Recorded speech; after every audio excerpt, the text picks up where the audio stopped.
check 1 2. Mic check 1 2. Mic check 1 2. Yeah.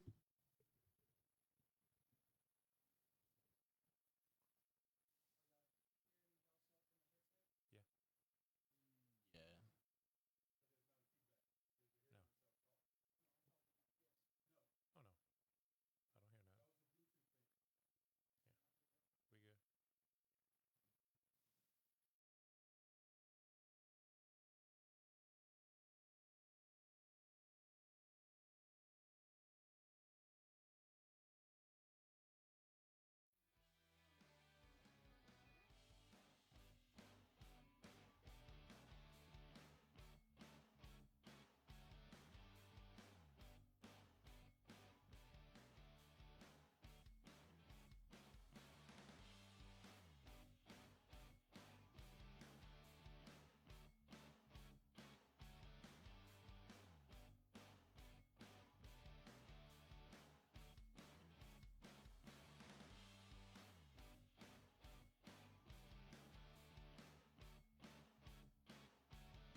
Oh no. I don't hear nothing. Yeah. We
good. Good evening, ladies and gentlemen. My name is Jordan Taylor. This is Under the Lights.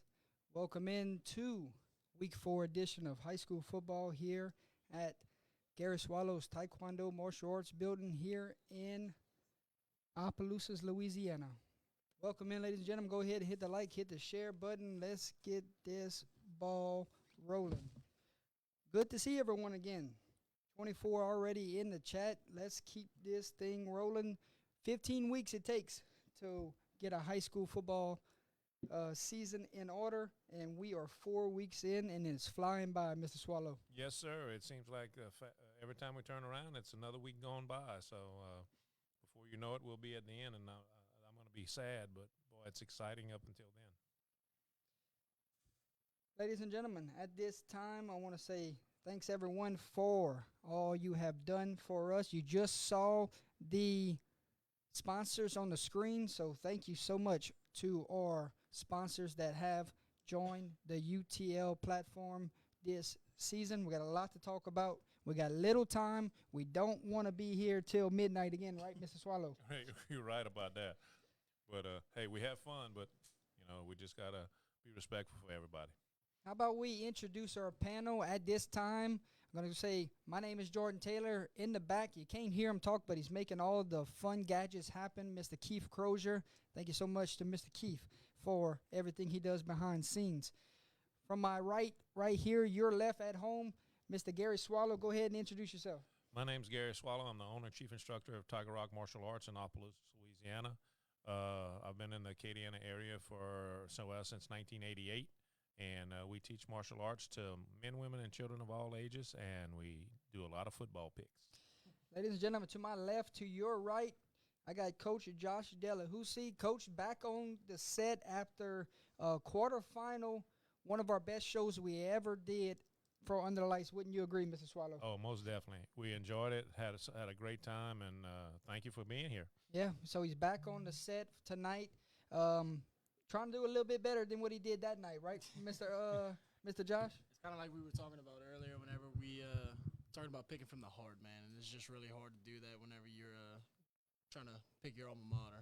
It's hard to go against it. But, no, guys, I do appreciate the invite, as always, and always look forward to coming back out and doing this. Coach, let everyone know who you are at this time. You're wearing a special shirt. What's going on with your life right now? Yeah, so I'm Josh Delahousie. I'm assistant coach at Acadiana Prep College. Oh, you're picking me up? Sorry about that. No, Josh Delahousie. I'm assistant coach at Acadiana Prep College, and basically what we're doing is just providing an opportunity for kids, especially those that are overlooked or didn't get the chance that a lot of us feel that some kids deserve. And we're just trying to highlight, there's a lot of talent. So, go ahead. Keep talking. Oh, excuse me. No, there's a lot of talent in the area, and there's a lot of talent that goes unseen. And our job, basically, is just to try to get these kids in and out as fast as possible, just get them on to the next level. And, you having me on here, and I know you share a lot of our posts and things like that, so we do appreciate that a lot. But any attention we can get to the program and any attention we can get on these kids is a big help. At this time, Mr. Keith Crozier, Thursday night games this week are brought to you by LaCourse Pest Control and Daryl's in Lake Charles. Let's talk about LaCourse Pest Control. That's going to be your Thursday night sponsors.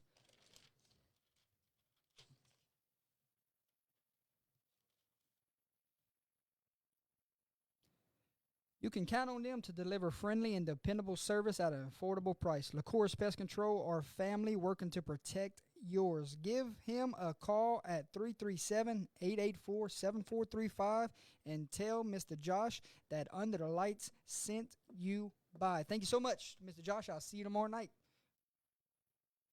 Next up, how about Daryl's down in Lake Charles, Louisiana? Since 1985, they have grown into a sit-down restaurant with a drive-through and full-service bar. They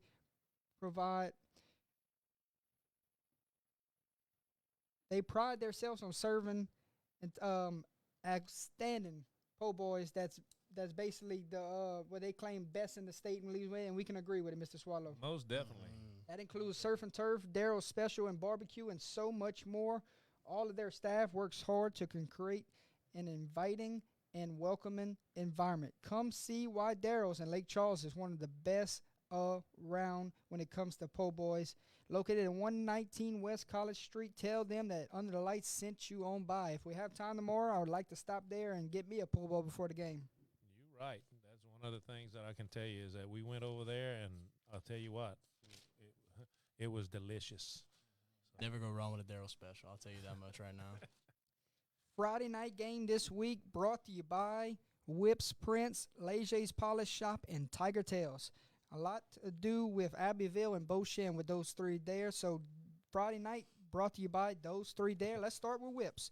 He's also your player of the game sponsor.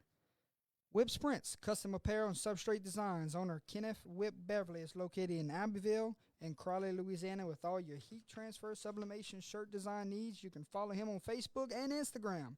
Give him a call today at 337-581-6631. Tell Mr. Whip that Jordan Taylor and the crew sent you on by. Next up, how about Tiger Tales?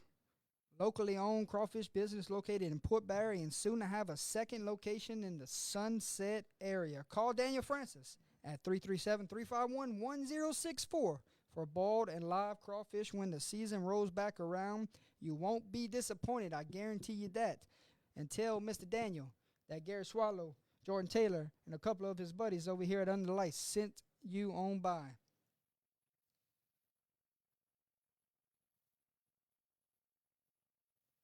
Your final one for your Friday night game sponsor goes to Legier's Polish Shop. Superior of fine polished goods. Contact Darren Leger at 337-517-8686 for all your carports, accessories, restoration, aluminum, stainless steel, copper, and brass. Tell them that UTL sent you on by. They are located in Abbeville, Louisiana.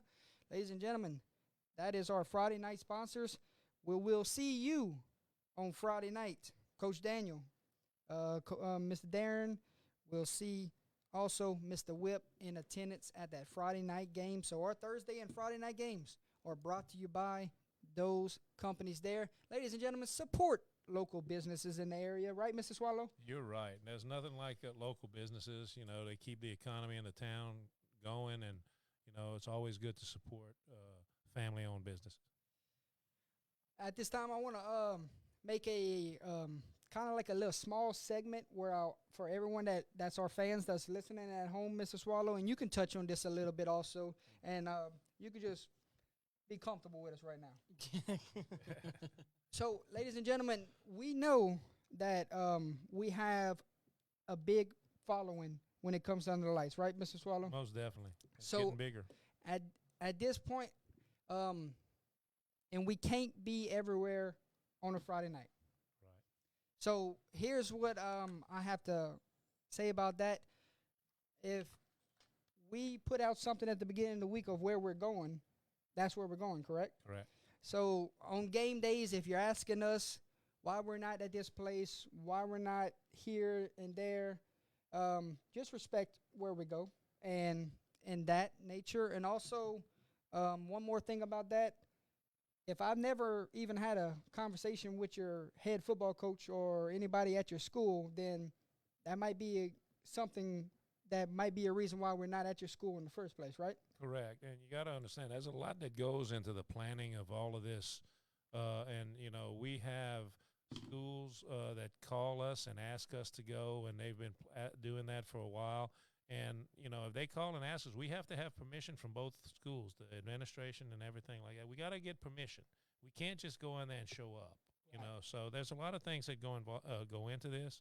So, you know, respect what we do and respect where we go, because these people have asked us and we've got permission. And, you know, if we don't go to a school that's we've never talked to, how can we get permission? Right. And if you're wondering where we go, we post it every week. The flyers are posted. The weekly schedule is usually posted. We post it on Twitter. We post it on Instagram. So it is blasted all over social media where we head that week. Right. So, right. So, I mean, we're going to Abbeville and Beauchene Friday night. We're going to St. Louis and Kinder Thursday night. Never been to and covered a St. Louis football game, and I've never been to Sulphur High School, so I get to do two things in one thing. So thank you so much to Coach Brock over there at St. Louis for having us Thursday night, and thank you so much to Coach Marquez Lewis for having us Friday night at Beauchene. We greatly appreciate the friendships we've made in the entire state of Louisiana. Correct. You know, and like I said, remember, there's a lot that goes through this. Don't just think that we're going here, there, you know, because we want to. There's a lot that's involved in that. Yeah. So I just wanted to touch on that because I get about 5 to 10 messages or phone calls on Fridays or Thursdays of why we're not here or y'all streaming this game. We post it, and so that answers that question. So permission first. We got some sponsors out there that we want to keep happy, and also what we schedule in the off season matters also. Right. Yeah, there's a lot that goes through with it, guys. Just, you know, understand that. So moving on from that, ladies and gentlemen, sorry about going off track, but at this time we date back to week 3 for a second. Coach Gary, initial thoughts of how week 3 panned out. All I can say is they had a lot of wows. It was exciting. Yeah, I mean, just looking at everything, I actually went back and watched y'all's show just so I can kind of get a little bit of a refresher myself. But no, there were definitely some surprises and then some not so surprising. But for the most part, man, how good is just the football in the Acadiana area, but not only the Acadiana area, the entire state, man. It just shows you how deep we are as far as talent goes in this state. Well, you hit it right on the nail there, Mr. Delahousie. You look at some of these records here, you see some teams in unfamiliar territory where you say, man, this ain't the team I remember that's 0-3 right now or 1-2. And then you think to yourself, Mr. Swallow, that might be the best 1-2 or 0-3 team in the state of Louisiana because why? And that's the case? Because we gave our hats off to these coaches from the scheduling they did these first few weeks. We were talking about that earlier in the week. These schedules that these teams come out with this year are amazing. I mean, we had marquee matchups in the first, second, and third weeks of the season, and we got more coming into week 4. So, wow, all I can say is great job. And let's be honest. I mean, if we're talking about it, if you're trying to build a championship caliber – okay. If y'all trying to build a championship caliber program, there's no reason, and I hate to say a cupcake game, but there's no reason to schedule a cupcake game or just a tune-up game, whatever you want to call it. I think it's imperative that you schedule the best competition that you could possibly find. Test your guys as early as you possibly can. Get them right before district comes around, and by the time district comes around, man, you've had these, big profile games under your belt. You kind of know what it's like to get punched in the mouth here and there, and I think it kind of helps those guys in the end of the season kind of respond with adversity a little bit better, Yep. But also you have to have, with the playoff system the way it is now that they're starting, you have to have some quality non-district games Exactly. in order to get PowerPoints. You're So you're going to see that from now on. You're going to see that a lot now. I'm not sure if it's the same situation where it's a 2-year contract or if it's balls to the wall now with the way these power rankings will be and the way these playoff formats will be. Boy, I got a playoff segment here at the end of the show to get to in a little while. But Mr. Braden Wilson, if you're in the chat, got a question for you to answer once we get to the headlines. Because you brought up a headline right before we went to the show. So I want him to answer. He's the Louisiana high school football guru for Under the Lights. Right, Mr. Swallow? You're right. So if anybody would know, he would know of a why, a when, and a where. Yeah, you're right. So at this time, we will shift gears. We would head to our headlines of the week. But before we get to our headlines this week are brought to you by the Crawfish House and Mr. Kip Dupachin. Coach Kip Dupachin, we'll check him out first.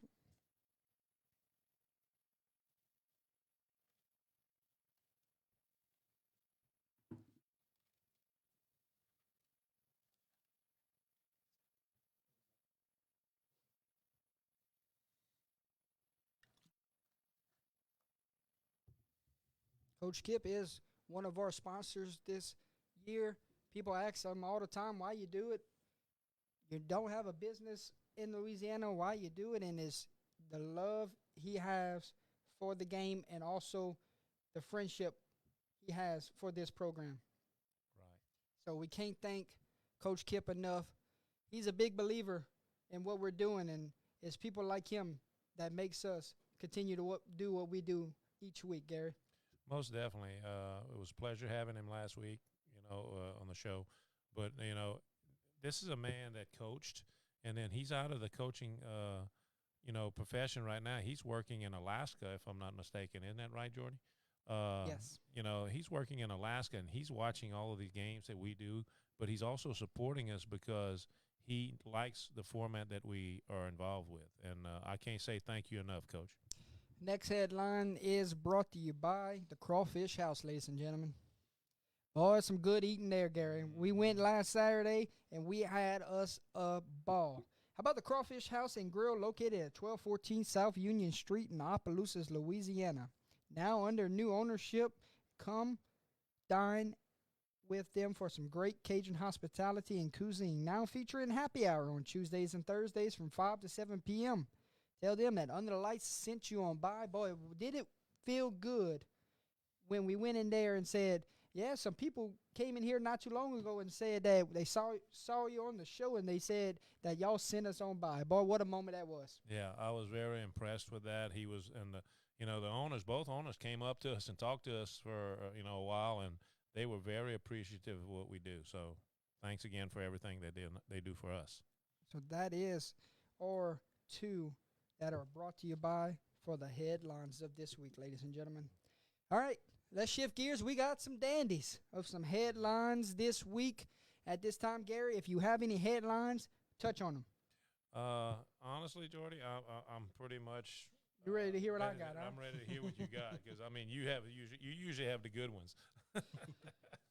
Before we went on the air, I'm gonna go ahead and let Coach talk about what we read. So, Braden, if you're listening, this one's for you. Yeah, so this was actually reported out of the Shreveport area by Roy Lang. It was first tweeted. It said some news out of Calvary. Junior quarterback Bryce Carpenter, who has played all 3 games, has led the school, and Abram Wardell is now the starting quarterback for the Cavaliers. Carpenter and Wardell split touches this season. That's wild, man. So 3 games into the season. Is read that name again? I want to look at that name one more time. So you have Okay. Bryce Carpenter, and then his replacement will now be Abram Wardell.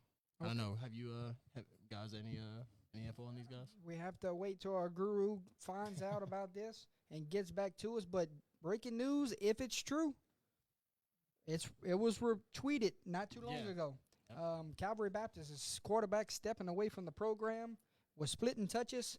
So we will see what happens moving forward with that program, if it's true. I mean, we don't break news. We just read news. Yeah, that's shocking if that's true. All right, headlines of the week. Here we go, ladies and gentlemen. The streak is over.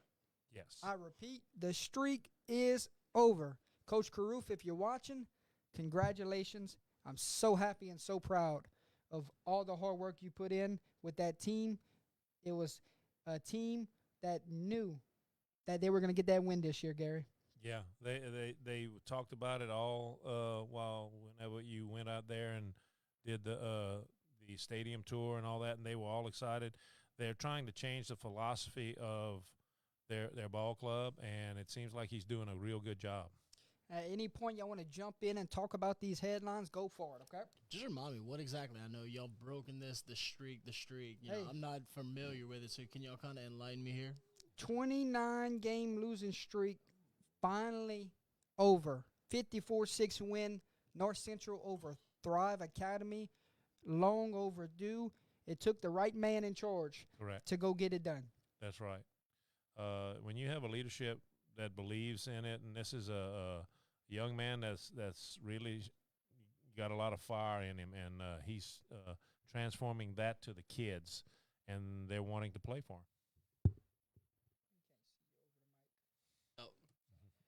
Ladies and gentlemen, how about last Thursday night? What a special moment it was right before the game.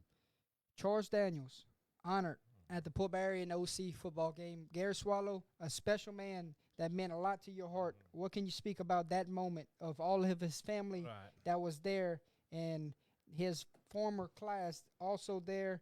Charles Daniels honored at the Port Barry OC game, former statistician.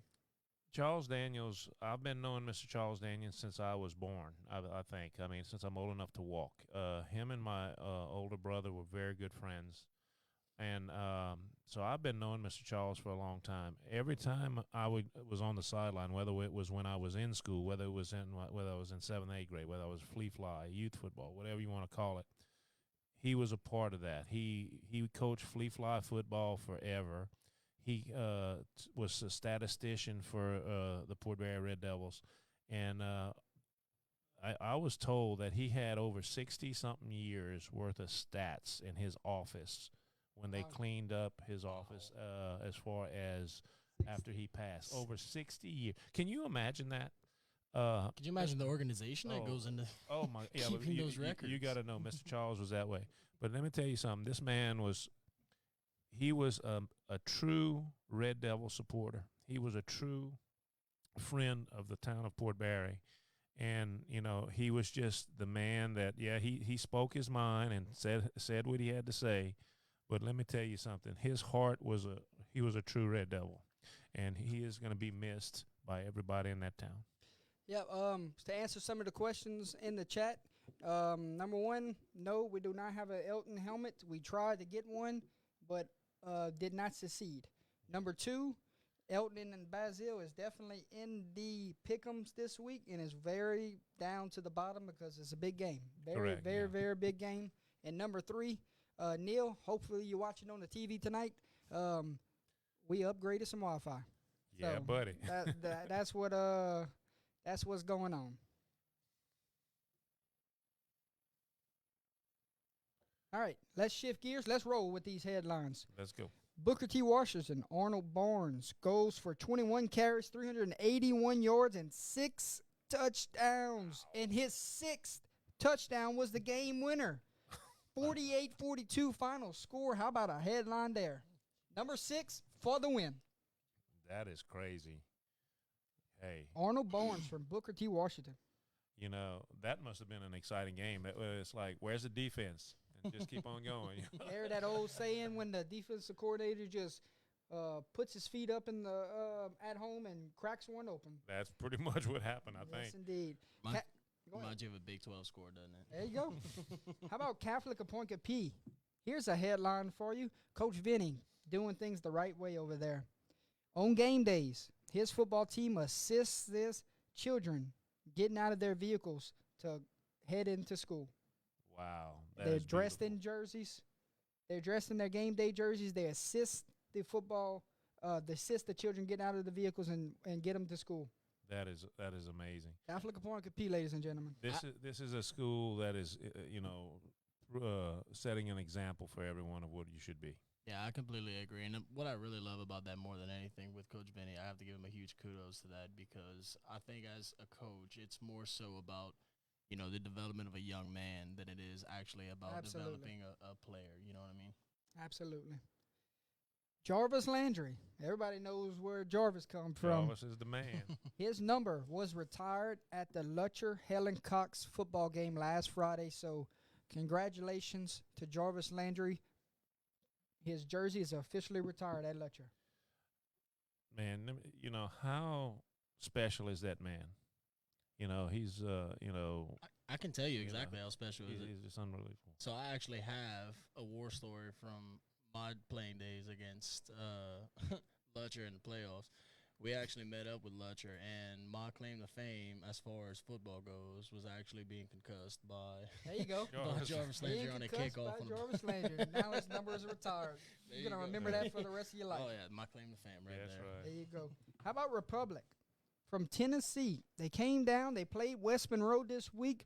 They didn't have many fans that made the trip. Gary, I know you've seen this. I saw that, yes. So the West Monroe student section went over to their side and started to cheer on the Trailblazers. What a moment. That was amazing. I mean, when you see, and West Monroe always has had something special up there. But, I mean, when you see a student section that's going to do that, man. Hats off. That's hats off to them, yes. How about Parkway? They're off to a 3-0 start for the first time in 6 years. Something's brewing down there at Parkway. Better watch them. Don't sleep on them. How about Cedar Creek, ladies and gentlemen? Lane Thomas from Cedar Creek had 194 yards rushing, 2 touchdowns, and also 14 tackles. How about a two-way player there? Big, huge night from the Cedar Creek. Lane Thomas. When you have a two-way player, man, that's special. That is truly special. Right. Rumbling, stumbling, bumbling. There you go, baby. rumbling, stumbling, bundling. How about Mangum? Jalen Williams had 209 yards rushing, 5 touchdowns, and a punt return for a touchdown. Mangum, huge night. Keep an eye out on Jalen Williams moving forward. Man, that is awesome. That is Talk about taking the team on your back right there, right? that's supporting them real. I say, I got y'all guys. That's pretty much. How about Kinder? This is a two-parter for Kinder.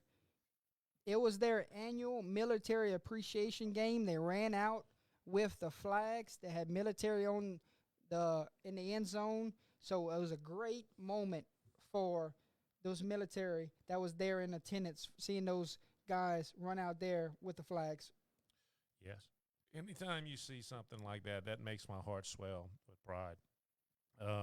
In this modern time, with the world that it is today, I can't say how proud I am of the military and everything they do, because, I mean, without them, we wouldn't be free. We wouldn't be the people that we are. We wouldn't be sitting right here right now. We wouldn't be sitting right here having a live stream on Facebook. We wouldn't be doing that because we wouldn't be a free country. Yep. Thank you. Speaking of the game itself, boy, did it live up to the hype. 4-quarter football, we love to see it. It lived up to 48 minutes of football, and it was a gritty defensive football game. And let me just tell you, when it came down to the final minute, the Yellow Jackets at home in front of a in front of a packed atmosphere, gets it done. I heard Pelican got into the end zone. Final score 14-7. What a night that was. Wow. That must have been an awesome game, too. We missed an awesome game. Yeah. Yes, indeed. Next up would be St. Frederick's uses a late flea flicker to beat Gina this week. Oh, wow. I wish I could see the play. A flea flicker. Uses Wow. a late flea flicker to beat Gina. Man, that How about that play call? There you go. that's, like I said, a play call like that with time running out, man, Right. go for There it. you go. All right, Basil, if you're in the chat, you might want to log off and go get you some Coke. Yeah. Go get you a Coke and That's and Coca-Cola, right? Coca-Cola Yeah, and a bag of chips. And This come, day and age, you got to specify, right? That's right. come back to us in a few minutes. Sacred Heart stuns Basil on the final play of the game. Gary Swallow, boy, was we wowing from the top of the press box on Friday night. We sure did. We was wowing a lot, and it was unbelievable. The game's going on, but man, I couldn't believe Final that. play of the Final game. play. Sacred Heart throws a prayer to the end zone, comes down with it, and the Trojans walk Man. out of Hanson Field with a amazing finish. Right, and I know the Basile fans and the Basile players were I know they were sick, but you know what? That was a ball game. That's what We talk about 48 minutes. rivalries in 48 It minutes. went down to the final second. Right, that's what it's all about. And Final you play of the you game. can't Leave it all out there, baby. you can't stop playing. You got to keep on going, and That's it. that's what happened. How about Zachary's quarterback, Eli Holstein? The Alabama commit could miss most of the regular season with a shoulder injury. Keep a lookout of that with Zachary. Can they get him back for the playoffs? That's going to be something to look out for if the Broncos want to go repeat this year. That was a shock to me. When I saw that, I was like, "Oh, that might be one of the reasons why they had a setback." But come on, man, this guy is special. Yeah. And they really need him back on the field. I agree. Now, regardless, that Zachary team is completely stacked on both sides of the ball. I just want y'all to understand that right now. Oh, And actually, yeah, that's D1 walking talent. shout out to my old strength and conditioning coach at St. Martinville, Coach Little. I don't know if y'all get any Zachary followers, but I know that's where Coach Little settled. So hadn't seen him in a long time. Great job they're doing out there. How about the Trey Holly Show, ladies and gentlemen? Everyone knows about the Trey Holly Show, but do you know what's at stake, Gary? what is that? Trey Holly is now 247 yards away from breaking the all-time rushing record that Nick Brossette holds. Gary, he might get 248 this week. I'm gonna tell you, this may be the week. This Jordy. may be the This may week. be the week. The game was moved to a home game, so it is Union Parish hosting Bastrop, and the record is on the line. Does he get it this week? I think he gets it this week, definitely. However, I do have a follow-up question for you. I'll let him come. Everybody's going gonna to be about that. everybody's gonna be watching Twitter this week to see if he breaks the record. Gary? You're right. I'll give you that. I think, and I'm gonna be one of them, and you're probably gonna be the other one. We're gonna be watching to see if he does it, and I'm gonna tell you, this is a special young man. LSU commit. You watched Glad to him. have him. We watched him. We watched him last year, and I'm gonna tell you, Quarterfinals. right? And It was. you watched him in the semis. I did watch him Yeah. in person in the same. I'm gonna tell you, he's a lot faster in person. He is. He is a man. He is a man in a young man's body. If you can understand what I mean, he has just got so much talent. We were watching and said, look at his legs. I mean, he's just his muscular. He's so muscular and so fast and so elusive. Then we got to watch him at the state I championship. know it was unbelievable. Yeah. you So know. So here's my follow up question. 247 away. 247 away. However, 25 touchdowns away from breaking Nick Brissett's record as well for single season touchdowns. Right. Yeah, I think he gets that, or for the career. I'm sorry. It's going to take a deep playoff run. Yeah, he's gonna. I think unless he Stay goes healthy, crazy. deep Stay playoff healthy. run. Yeah, he's Yeah. gonna stay healthy and go crazy a couple times. Honestly, I think if anybody could do it at this point, it would have to be that guy, right? 25 is the yes. mark, but I think they want to get this rushing record first. Yeah. Then they're Right. they're gonna shift gears to go try to win a state title. Right. And then if 25 is along the way, then 25 it. is along the way. Yeah. So be it. Yeah, they've got. I mean, they got bigger crawfish in the pot. They won't. Yes. Do they have crawfish up there in Union? I don't know. oh, Can the chat tell us something? that is- Uh, I don't know. all I know is they got a bad taste in their mouth from back-to-back oh, runner-ups. So we'll see. Yeah. Yeah. All right, how about Newman Manny, ladies and gentlemen? Over 1,500 tickets sold on day one for that game. That is crazy. It's gonna be a That packed is house. Crazy, man. It's gonna be a packed house when Manning comes into. How you say that? When Manning comes into Manny Manny. country, That's Oh it. yeah, that's gonna be Manny Maid and Tackett Curtis welcomes Arch Manning and the Greenies. Boy, I can't wait to see how that one unfolds for that one. But 1,500 tickets sold on day one. Holy cow! Just imagine what that atmosphere is going to be like more than anything for a high school football God. game. Imagine what that atmosphere is like. And that just goes with the Manning name at this point, doesn't it? Right? And Right. you got Manny High School, one of the best places around to watch a football game with that interest, right? No, Manny. Yeah. Yeah. You yeah. talk about that fireworks show No.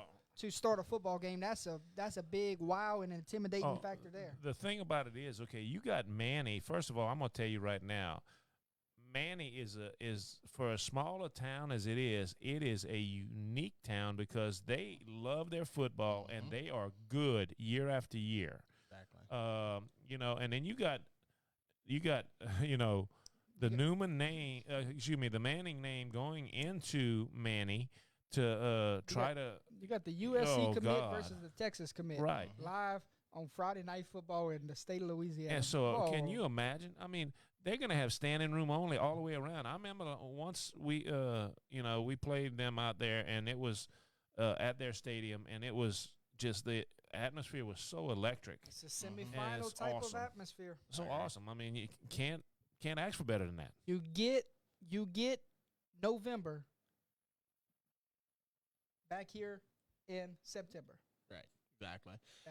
That's a headline. Quote that one. Get November in September. Here's the thing, and now not to knock Manning on anybody that he's played thus far, any of the teams that he's played thus far, but to be able to play a caliber of a team like Manning, to see what he ends up doing. We know what he did whenever he played LCA last year. He struggled a little bit. Now let's see what happens whenever he does play a stout defense. Right. We'll see. I think it's going to be an awesome game. I think it's going to be exciting. I agree. Right. Fireworks, ladies and gentlemen. Can they contain him? I mean, he's got an arm. You know that. Yep. Can his receivers? It's gonna be You a know, catch it. physical football game on the other side. Oh God, yes. Oh, it's gonna have to be. Beauchamp sprinkler system broke, Gary. Oh no, I didn't know wow. that. So the fire department in the area, full of alumni, came in and provided much needed water to the field. Hats off to that fire department. How about that Go community coming ahead. together, huh? There ain't nothing wrong with that, man. Yes, indeed. You talking about another field that is done, wiped out. Evangel. Oh yeah. After they played the Mud Bowl, ladies and gentlemen, against Neville High School, they said, that's it. Throw our football field away. Now we're installing turf. Yeah. But How that? is- you How like is it that a program like Evangel has not gotten turf I yet? got in turf, and Well- it took a mud bowl to get it. Come on, Jacob Hester. They got it now. They getting it now. Oh, Is what yeah. I'm gonna tell you. But let me tell you something, man. That was a That was quick. ball game. That was just like when you have a ball club, a ball game where it looks just like a bunch of people just playing in a mud pit. You knew that Oh field was God, tore it up. was tore up. It was gone. But now it took that, and they just said, you know what? We're gonna get turf. Yeah, But you see, games like that is actually what reignites your love for football. That just Oh, reminds you of God, being in yes. the backyard playing football with your Right. friends. And that's what I love about it. Most definitely. Final headline of the week, ladies and gentlemen. 12 games around the state involving undefeated teams will be happening this week. That's gonna be awesome. Can you imagine? Jake, I think it's only on your end because I'm watching it from the desk. And Coach Mikey says mud games are the best. Yeah, buddy. Any other headlines I missed? Coach Gary. I think we got it, man. Oh, I'm pretty sure the only thing I got, I mean, how about that St. Marville Bridge game? I got to touch on it. You know, I'm I an mean, alumni. Come on, man. He's an alumni. He's an alumni, ladies and gentlemen. So you know. So you know he likes that outcome last week. All right. Let's shift gears, ladies and gentlemen. We know why everybody's here. It's not to listen to us talk, Gary. It's to find out who we picked. They want to know who we pick. Before we can get to those game picks, ladies and gentlemen, and before we get to those game picks, go ahead, get your popcorn, sit down on your couch, and get ready to follow along with the crew tonight. Leave your picks in the chat. Yeah, buddy. Follow along. All right. Game picks this week is brought to you by Mikey's Donuts and Mama's Fried Chicken. Yeah, yum, yum. How about Mikey's Donuts? Let's start there.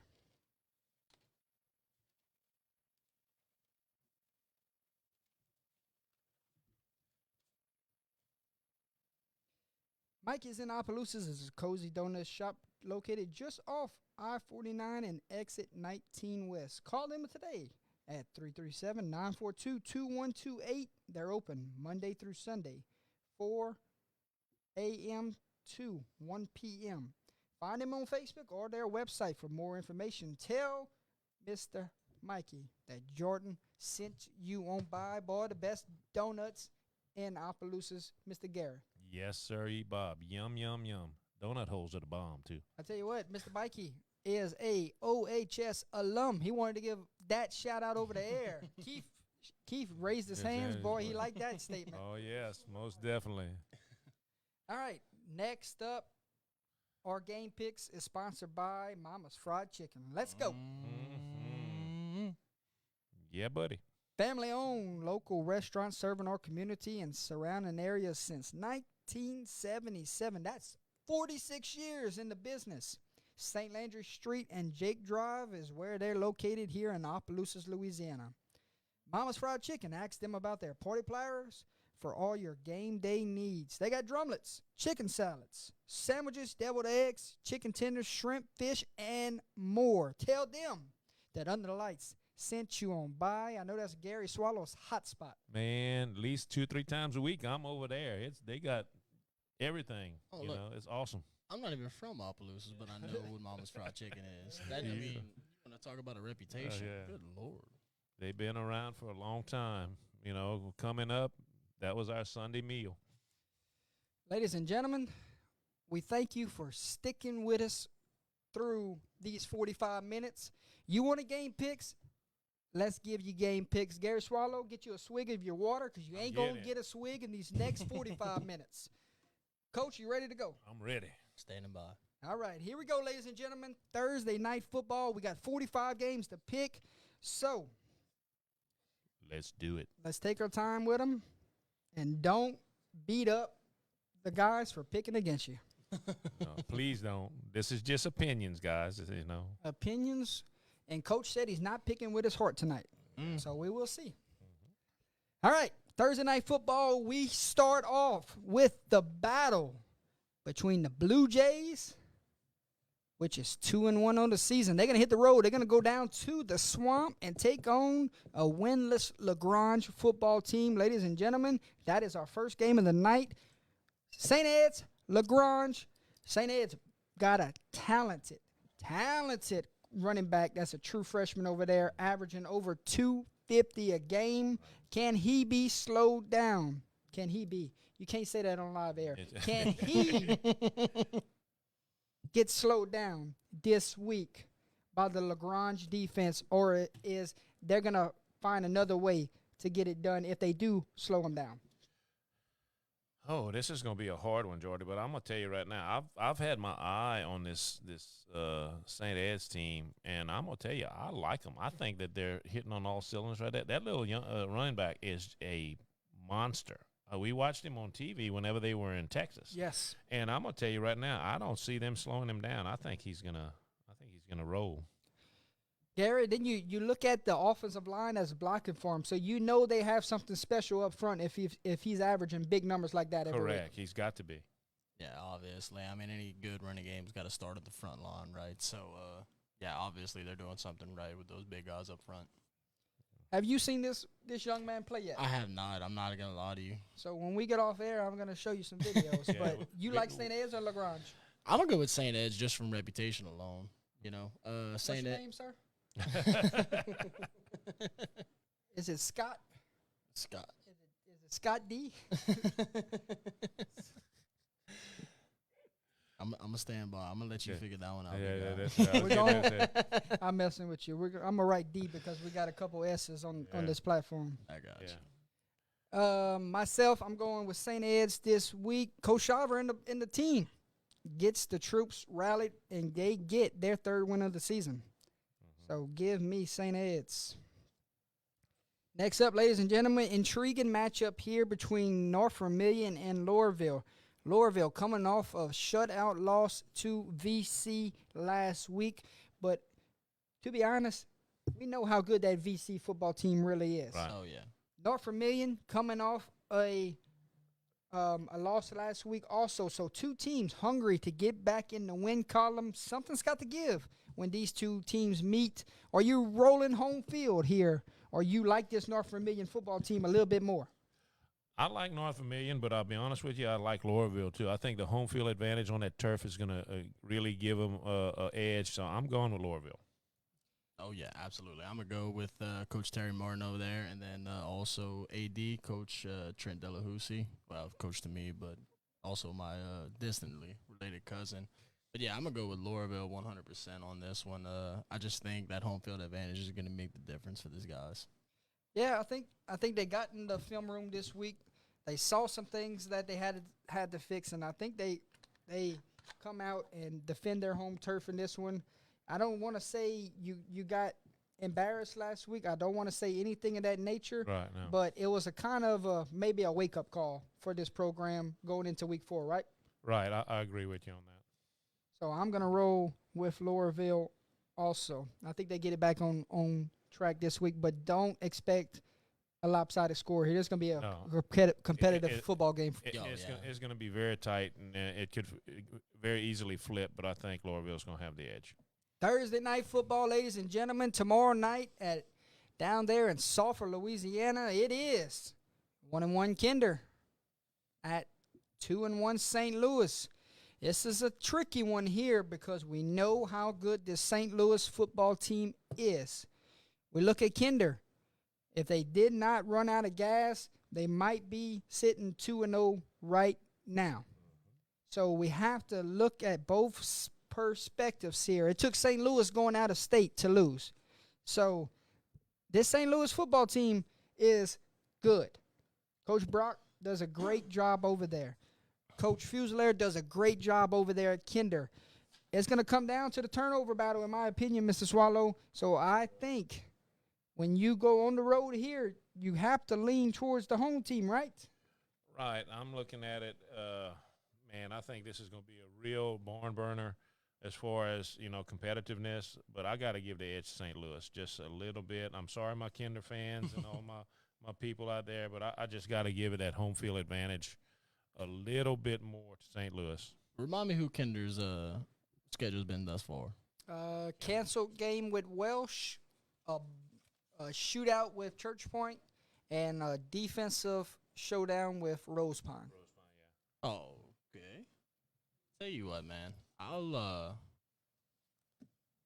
go with Kinder on an upset right here. I like that right there. Like Kinder on the road? I like Kinder with a little upset, man. I'm going to go, I'm not picking with my heart right here, but I am picking, You know what? I'm going to follow suit here. I like Kinder to go on the road. Also, could come down to the final drive. Yeah, I'm going to tell you, just from you telling me who their past opponents have been thus far, I think that Church Point team's a really good team.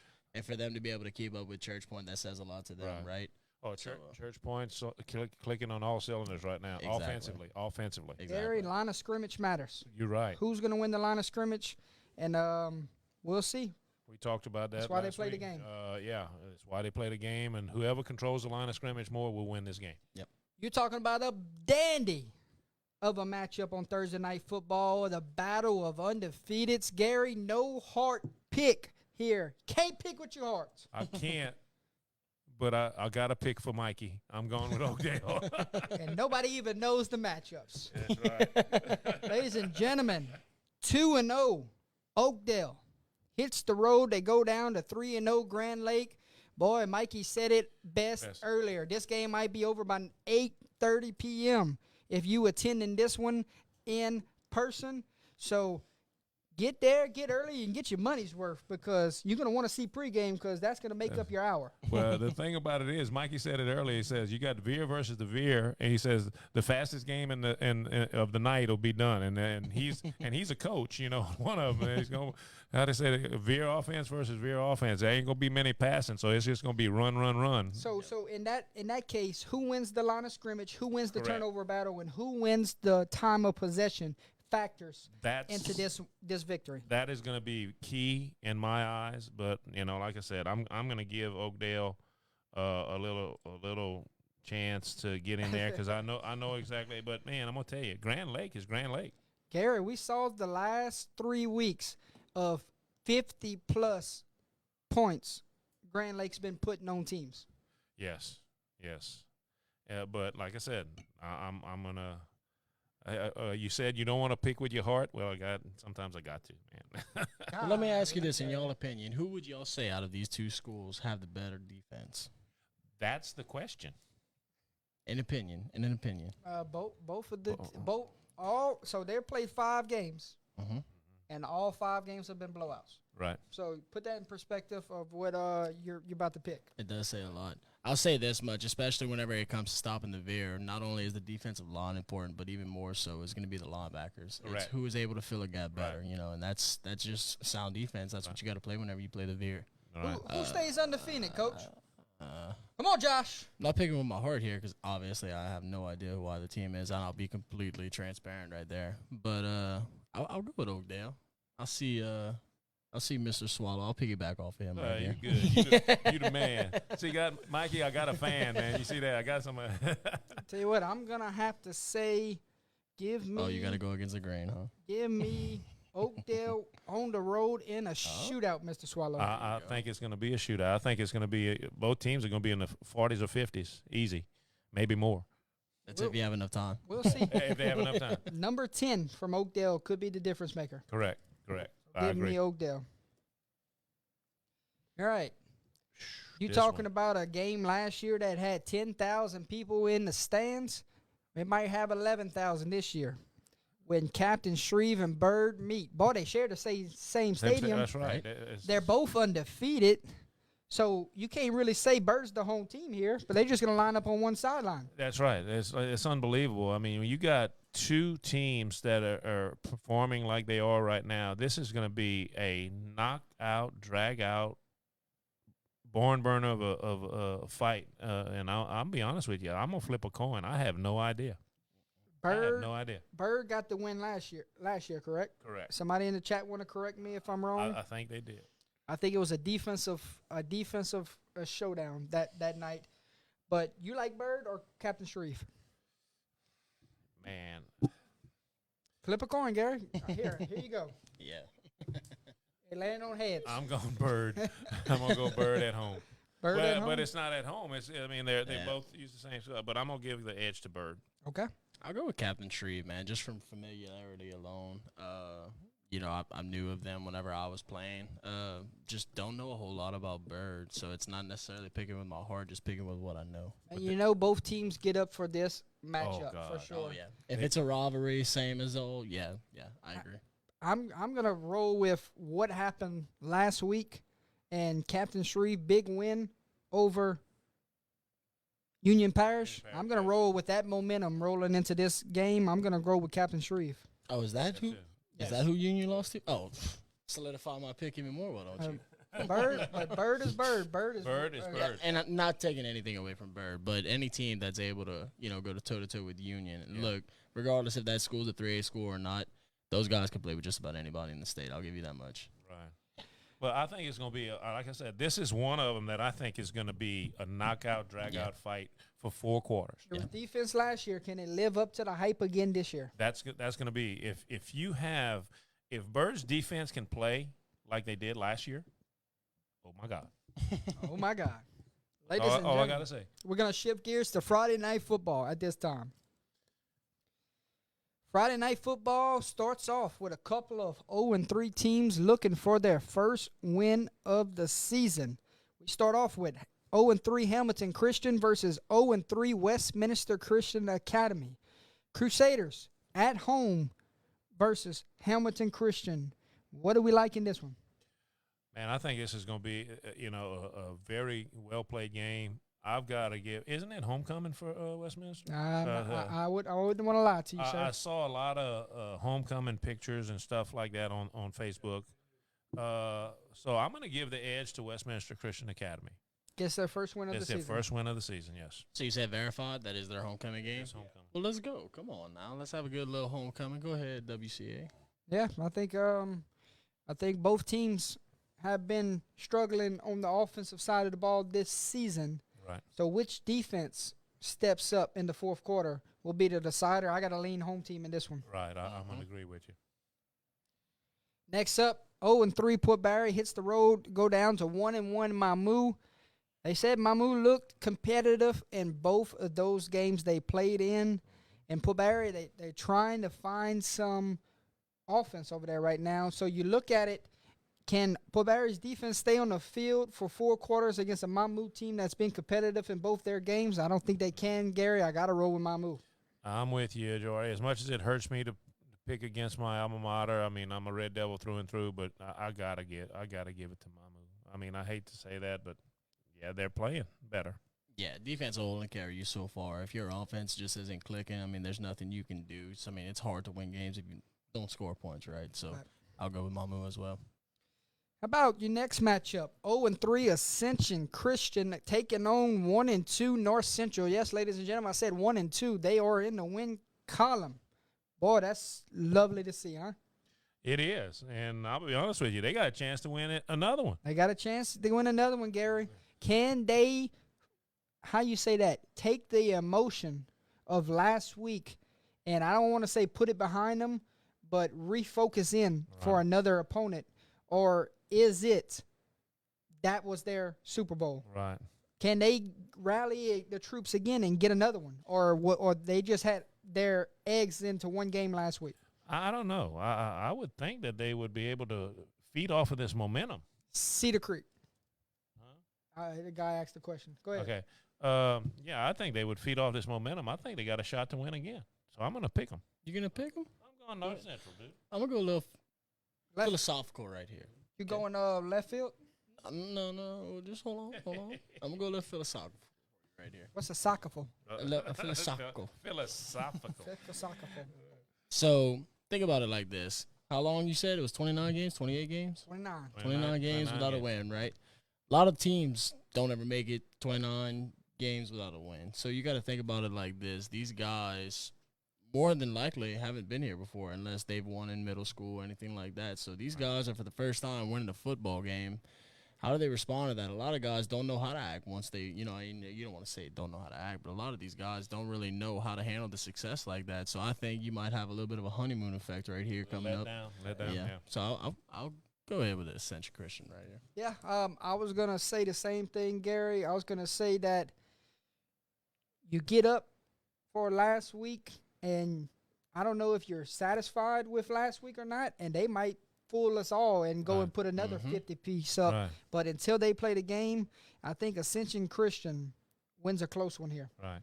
Well, and that's what you got to think. How can the coaches get them up again? Can the coaches keep them humble and all that, not get Say, you know, why like- be satisfied yeah. with one? Let's go Right. get another. And that's the thing. That's why I'm thinking coaches doing a great job over there. I mean, anytime you break a 29 game losing streak, I mean, you're doing something right. Yeah. But so I'm like I said, I got to give them a little love. Gary, that's one pick I would gladly get wrong. Yeah. I'm with you. But I think they're gonna do it, man. I'll be honest with you. How about 0-3 Pickering? Struggle to start this season, and it does not get any easier this week. You're talking about a team that is hot. It is the Greyhounds from Welsh. Welsh 2-0 to start this season. First game of the season canceled, so they have been rolling these last 2 weeks, Gary. Right. And they were up 14-0 in halftime game one before weather said got to go. Yeah, right. So, Greyhounds, we're keeping close tabs on the Greyhounds because of how good they're playing football this early in the season. And like we Right. said, boy, did they fall in the perfect bracket. Oh, they did. Perfect bracket for Welsh, and I'm gonna be honest with you. I'm picking them. I don't see them losing this week. Pickering is gonna have to me a long night because I think Welsh is gonna roll. Welsh big. Yeah, just everything y'all said. I'm going to go with Welsh as well. Catholic New Iberia and Holly with her typing mistakes here. She put NIA instead of NI. Yeah. So Catholic Naya, which is supposed to be Catholic New Iberia, at 3-0 Leesville. Enough said. I saw what Yeah. Leesville did to Iowa last week. Done. Yeah. Yeah. No doubt. Leesville. Leesville. I don't know if it's big, but I like Leesville. Agree. Proud program. Very consistent program. Hard to pick against them against the 0-3 Catholic Hawk. Right. So we talked about a little bit earlier in the show. We said there are some 0-3 teams out there in the state of Louisiana. There are some 1-2 teams out there in the state of Louisiana. We said that they might be a top 0-3 team in the state. They might be the best 1-2 team in the state of Louisiana. I like to throw this team in this caliber. Right. I mean, I'm not saying they're the best 0-3 team in the state of Louisiana, but I like to throw them in the mix, okay? Right. That's just all I'm saying here, Yeah. okay?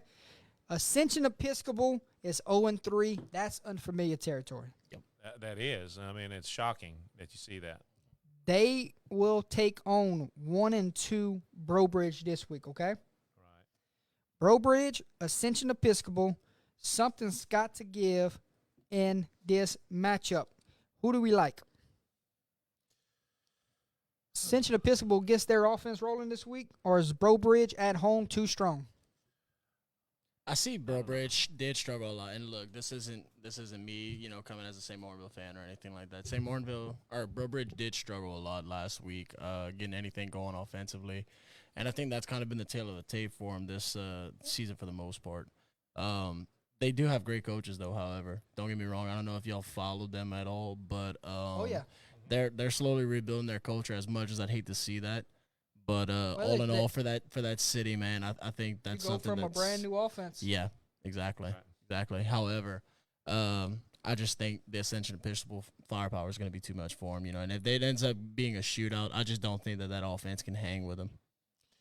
Ladies, and a 53-yarder from the field goal kicker last week. Let's throw that in there. Garrett? Right. Well, and I'm going to tell you this. I agree with you. I think Ascension Episcopal is a very sound. Ascension Episcopal. I think they're a very sound ball club. And I'm going to just honestly, I think they're going to do it. I think they're going to go into Garrett, Brobridge. Brobridge bit you last week when They you picked bit them. me, and that's How why I'm dare gonna- you. How How dare bit you. me. But I'm going to go in, and I think Ascension Episcopal is going to go in there and do it because I think they're going to be too strong. They're going to wear them out. Shout out to Big Cody's cousin, Yeah. number 6 on the Ascension Episcopal football team. What's up? Give me the Blue Gators on the road, get their first win of the season, and maybe that sparks something Across the board. moving forward. Oh, my gosh. Yeah.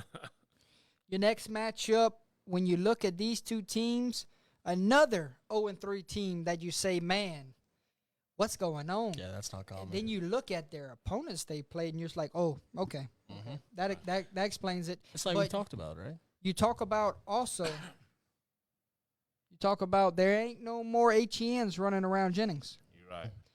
Let's talk about Trey Holly, but we gave a big segment earlier on Trey Holly. Sorry that you just joining, but we talked a bunch. And we're going to talk a lot more at the end of the show. Trey's the man. 0-3 Jennings, 2-1 Iowa. You talk about a team with a bad taste in their mouth, it is Iowa.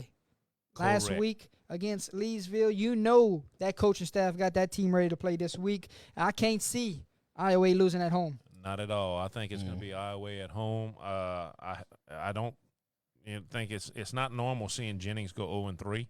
Yeah. You know, we are I a mean, few oh my years. God. We are a few years out from watching this team play for a state title. Correct. That's what I'm saying. It's just unbelievable. But man, I think Iowa is just going to be clicking on all cylinders. They're going to really, really be mad after the outcome of last week. Iowa Jennings, is that some type of a grudge match? I mean, it's pretty close to one another, isn't it not? What they call that? An I-10 matchup? I-10 rivalry. Yeah, something I-10 like that. showdown rivalry. Yeah. Jake would know. Jake knows everything when it comes to high school football. Right. Yeah, let me go with Iowa as well. Yeah, we're gonna go Iowa across the board. I still like this Iowa football team, Gary. I just think this Leesville football team is something to watch for. Oh, most definitely. Most definitely. Got to agree. How about Coach Vinny Oh, wow. taking the troops and going out of state this week? Coach said could not find a game, so guess what? We're going to go out of state, and we're going to go play Wilkinson County. Hats off Right. to Catholic Appointed P. And if I'm in favor here, I think we are all for the Hornets. 100%. Oh, 100%. Yeah. I mean, I don't know anything about, Wilkinson County. They're 0-3. That doesn't really mean anything when you don't know anything about a team. Do we even know where this is located? Mississippi. Mississippi, okay. Gary, we talked about Catholic Appointed P maybe a week or two ago, and we said, boy, this Catholic Appointed P team reminds you of old. Right. You don't want to play them right now. No. Yep. The way they played the last 4 weeks, including the Jamboree, holy cow. Yeah, look out, buddy.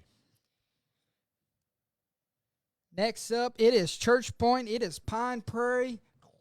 Ladies and gentlemen, if you are a Church Point fan, you might win 63-62. But Coach said, as long as we win, it doesn't one matter how much we win by. Don't take this the wrong way. It's not going to be It's not going to 63 be to the 63 62 to this week. 60. No, But what a game that was with rain last week. That was a beautiful ball game. Beautiful ball game. I was just so amazed. Yes, indeed. I say, Church Point, the Battling Bears, they roll again. Big. I'm Big gonna at say home. it. Big. Oh, wait, on the road, Big on the road. Big on the road. Pine Prairie lost a lot. Mhm. And it's one of those rebuilding years. Yeah. Coach Heinz is over there, and he's got a fresh system he's coming into of Right. trying to implement things. I mean, we think he's going to get it done. But not this game. yeah, but with Church Point coming into town and that offense and that three-headed monster, I like the Mhm. Battling Bears. Most Yep. definitely. Absolutely. Ladies and gentlemen, it is that time of the week whenever Miss Holly Revere has a lock of the week. And I don't think we have the lock of the week this week on the screen, so let myself introduce it to you. So the way the lock of the week works is once she uses that team as a lock, she can't use them the rest of the season. So week 1, she chose Abbeville. That won. Week 2, she chose Northwest. That lost. So that means she's 1-1. Week 3, she chose Acadiana. 1. So Holly's lock of the week is now at 2-1. Who is Holly's lock of the week this week? Drum roll. It goes to Iota over Ville Platte. So Holly's lock of the week goes to the Bulldogs over the Bulldogs. I agree. How you like that one, Gary? I I've gotta been agree saying with that that. one all day. The Bulldogs over the Bulldogs. That's right. I gotta agree with that one. Holly's lock of the week is Iota over Ville Platte. She's looking to go 3-1 on the season. I have an OHS helmet. It is right there, Mr. Sir. You want to slide over and let the proud alum see his helmet this way? Red Dead. Yep, Keith's alum also. One of our sponsors alum also. So Iota 1-2 against 0-3 Ville Platte. What y'all think, panel? I'm going with Iota. Yeah, I mean, I don't see any reason not to pick Iota at this point. So we're gonna go across the board there. We're gonna go with Holly. Don't pick against Holly the rest of the way. That's what she told me before we went on air. She said, week 2, it's not gonna happen again. All right, Holly. We'll see if you go 14-1 this year. Yes, ma'am. All right. I That's love all the we can say. confidence. Yes, indeed. Confidence at an all-time high. Next up, it is 2-1 St. Mary's. Only lost this year. We got to cover that game. Right. That was a great ball game, too. No block helmets. I've never had a conversation with anybody from block. You, Gary? Nope. But I would love to. We'd love to start. have one. I would love to start some friendships from that direction. Yep. St. Mary's only loss this year came to Abbeville. Right. Great game, defensive game. Boy, did Shelvin put on a show. Yeah, I think they just ran out of gas going against a big team, but it was awesome. It was a great ball game. We were talking about it for a good while. Yeah. So where is the Quincy at right now, Gary? Can they still get the team up 4 weeks into the season after what's not going their way the first 3 weeks? We didn't expect the Quincy to be where they're at right now. Right. But the thing about it is that watching, DeQuincy, whenever we saw him, I didn't really see them play. Jake's been keeping us informed on a lot of the stuff that's over there. But, I mean, we saw, St. Mary's play. And St. Mary's, is their ball club is very well-rounded, as far as that. They don't have a lot of numbers, but, boy, they have a lot of depth. When it comes to knowledge of the football game. So I'll be honest with you. I think it's going to be close at first, but I think St. Mary's is going to just be a little bit too strong. Gary, that quarterback on the run, if you get him to stay in the pocket, boy, you have a chance. Yeah, but if he moves, you're in trouble. Boy, that's an accurate quarterback on the run. I've never seen something like that. He threw the ball with such grace and precision that we were like, oh, my God. It was just – watching him was just so – natural. Will his receivers help him this week? That's the question. But I think they're going to do it. If his receiving core is on, this might be one of those lopsided games. But if his receiving core and his offensive line is not, the Quincy's got a shot to upset this team. They do have a shot. But just by gut feeling or whatever, I think it's going to be St. Mary's. You got to roll with the hot team I got to go with it. That's one thing. I mean, definitely. And then also, you got to think about it on the other side. 0-3, your season's not done yet. Oh, it only takes one game to be able to get a little of a streak running. Right. And, I mean. Is this where they turn things around? It's possible. Give it to me. It's possible. I'll go. You know what? I'll go ahead. I'll pick with my heart on one. I'll pick with my heart on one. And according to Jake, the Quincy swap, they're going to be running the veer and the spread. The swap to the veer and spread. That's a combination. Yeah, they're going to do a little bit of both. They will run in the wing tee, if I'm not mistaken. Well. Yeah. I mean, you got dynamic players. If you're running the wing tee, that's one thing that it will tell you. Is you got dynamic players. Right. Now, if you're trying to run the spread, it just takes a certain type of lineman. I'm going to tell you that much. But let me get the Quincy with an upset. How about that? I mean, according to y'all. According to the panel. Not me. I'm going St. Mary's. You on your own, brother. Hey, that's fine. he might get be the spark that they need, man. That's it. There you go. If I love the an Quincy underdog wins, story. if the Quincy wins this week, he's gonna be back on the show more often. Jake said. Yeah, it was running right. the slot T. Yeah, the slot T. That's what. Okay. All right. Next up, a couple of 1-2 football teams. And a couple of teams that could very well be flipped to 2-1 because of the games they played. Kaplan loses on a last 30 seconds Hail Mary type of deal. Rain basically took Church Point down to the final second and lost by a little bit. So, I mean, you look at this matchup, these records could be flipped. Most definitely. Kaplan, Rain, we know what Kaplan has.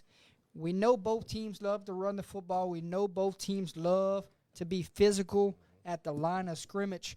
It's going to be one of those things where who can get off the field on third down for defense. Most definitely. That's my opinion on it. And I gotta roll with Rain on this one, Gary. Just the way they've been playing late. Right. Well, you saw what they did with Church Point. I mean, that was amazing in itself. And man, can you stop that offense? That's the key. And I don't know if Kaplan's going to have it.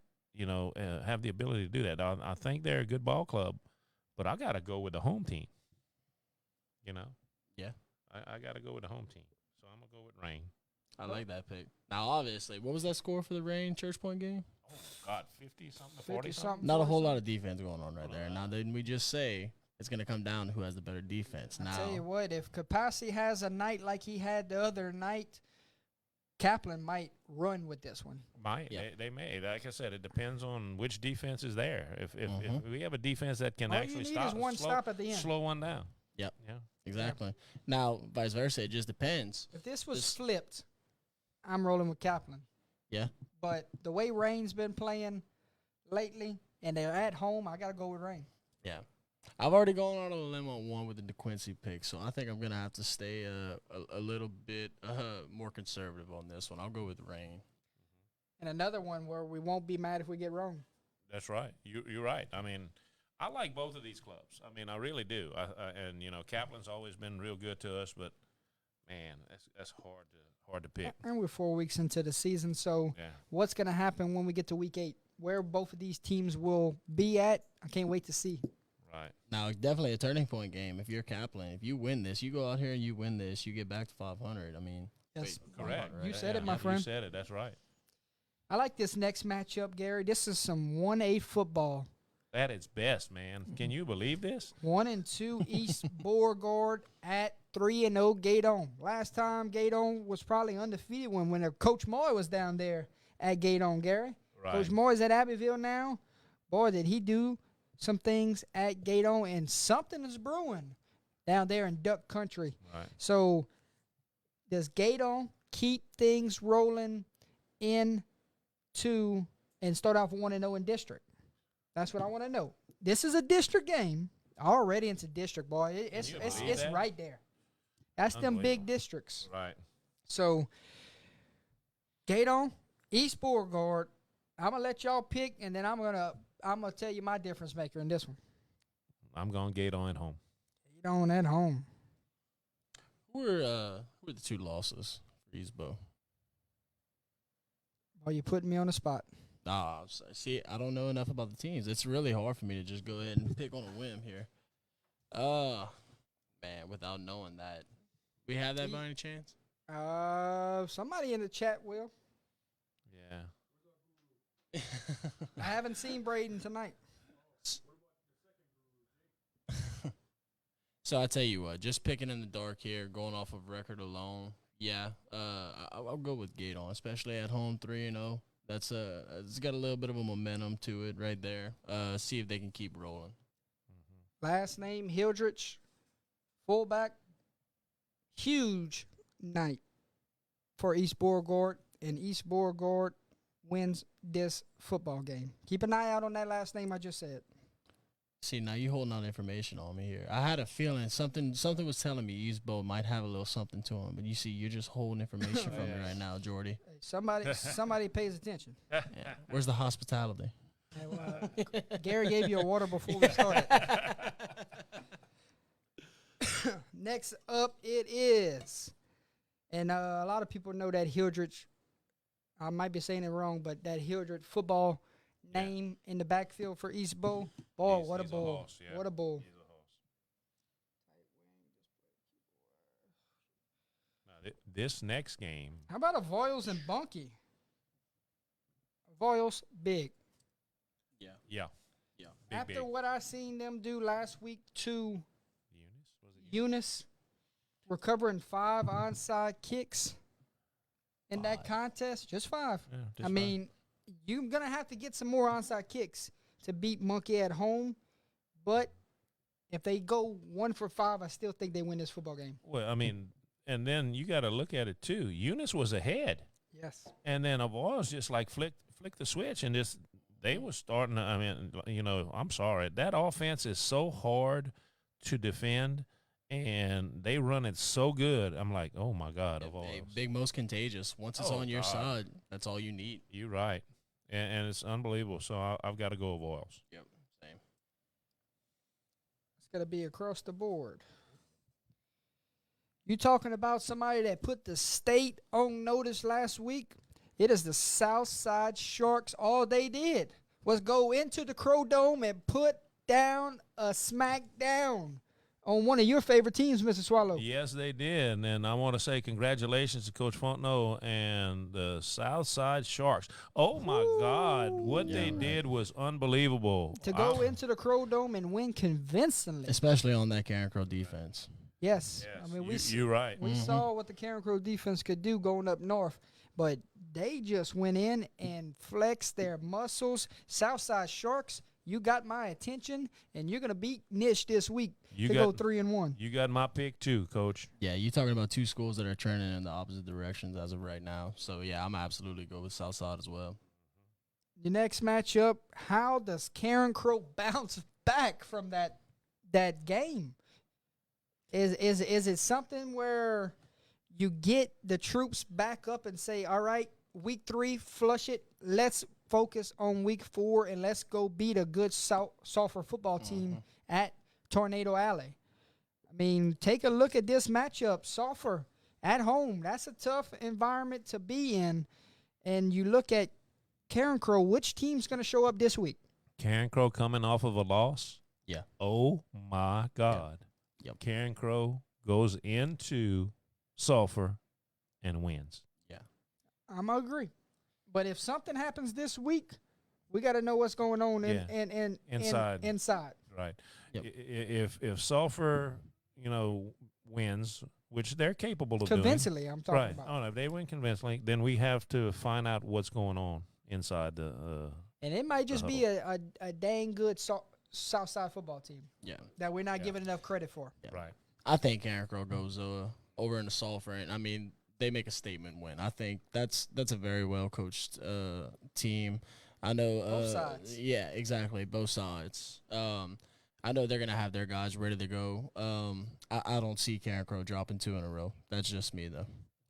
All right, how about your next matchup? Friday night football, ladies and gentlemen. It is 2-1 Abbeville, the Wildcats, 1-2 Beauchamp, the Gators. Bam, bam. Who you like? Who's your favorite? Who you picking? When we have 48 minutes of Wildcat Gator football live from the swamp on Under the Lights, Abbeville defense has been relentless. Beauchamp at home. They could get up for this game, Gary. You know when you play at home and you come in and a quality opponent comes knocking on your doorsteps, you just have something to prove at home. Most definitely. You can't. Can Abbeville's offense get rolling this week? Oh, God, yes. Yeah. Yes. That's going to be my question mark because you know their defense is legit. Exactly. Right. And I think that's what gets their offense rolling, if we're being completely honest. I think their defense, giving their offense a chance to get rolling, I think that's going to be the decider. Right. Having seen Beauchamp and having seen, Abbeville. You would like to see a healthy Beauchamp football team play this game. I wish, man. I'm going to tell you, hats off to the Gators and stuff, but they have so many injuries now that are piling up. So I can't really go with. I have to go with the Wild. I have to go with Abbeville. I'm sorry, the Wildcats. You would like to see this game played on evenly fields, but next man up mentality. That's you got to play the football game. If Beauchamp was healthy on all cylinders, if they had all of their people, I'd say it was going to be a competitive ball game. And the fact that it's at home, they would have a little edge. But with all the injuries, man. I keep hearing about this injury and that injury and all this. It's going to be tough. Yeah. Yes. Not only am I going to pick Abbeville, but I'm also going to go one further. I'm going to say Abbeville shuts out Beauchamp. That's a possibility. Yeah. We'll see. We'll see for sure. I mean, we saw them score on some big-time plays over there in Northwest last week. Right. So can they hit the big play this week is yet to be determined, but that's why we play the game. That's right. I like Abbeville on the road. I'm with you. How about Crawley? How about Cecilia? How about the way Crawley has been playing teams close lately? Boy, you talking about Crowley taking Iota down to the wire last week. Right. You talk about Crowley upsetting Northwest 2 weeks ago. Right. You talk about Crowley, and I'm not sure what they did week 1, Gary. I'm not even going that far back because I can't remember what happened. I can't remember what happened yesterday. Yeah. But you I'm look with at you the on that. way Crowley has played the last 2 weeks. They're playing competitive, good football. But Cecilia, Yeah, there you go. Man. oh, Yeah. Cecilia, Yeah. Right. man, I got to go with Cecilia, man. They playing at home. Oh, yeah. Yeah, I mean, Cecilia. are they fast or are they fast on their home turf? You're right. I mean, it's unbelievable. unreal. It's unreal. I actually saw some of the highlights from that Cecilia St. Martinville game, and I mean, good God. And they're well coached. They are. Very. Cecilia, one of those sleeper teams to keep an eye out on at this new playoff system. So we'll see. I know they got a big one coming up down the road in district play. Oh, I can't wait to see that one. That's going to be amazing. Sacred Heart, Holy Savior Menard. Trojans hit the road. They're going to head down and take on Holy Savior Menard. Menard looking for the second win. Trojans looking to stay undefeated. Gary, somebody told us in the offseason, Sacred Heart, they lost a lot. Sacred Heart, they're going to be rebuilding. Sacred Heart this, Sacred Heart that, and all Sacred Heart did was quiet the outsiders and start 3-0 for this season. I like the Trojans on the road. They're playing good football, and they proved last week they got a good defense that can keep them in games. I'm with you. I think Sacred Heart's going to be a little bit too strong for Menard. I actually think Menard's kind of in a rebuilding year. But, I mean, Sacred Heart's proving everybody wrong. They're saying, like, we're still here and we're ready to go. You need a minute? I'm going to say Trojans. Yeah, absolutely. I'm going to go with Sacred Heart as well. You know, this next matchup has been kind of throwing me some curveballs here lately. And I've been struggling with this pick. Chris, what week is OHS Cecilia on the Thursday night? Thank you, sir. Which week is that? And this next pick has been throwing me some curveballs here because it's hard to lean a certain way. If I lean left, it's like, oh, wait. If I lean right, it's like, oh, wait. And then I look and I say, all right, Gary, where's that coin you had earlier? Yes. It landed on tails this time, right? Yeah. All right. Tails it is. Gary, Delcom, wrong game. Nope. Centerville. Yep. We missed number 20. Centerville. Centerville, Generette, the battle of 2-1s. Right. 2-1, 2-1, Centerville, Generette. Tough one. I think this is going to be a very tight ball game, and I think Generette is going to have the home field advantage just a little bit, although I think that Centerville may be able to withstand it, but I don't, I don't see it, so I'm going to have to go with Generette at home.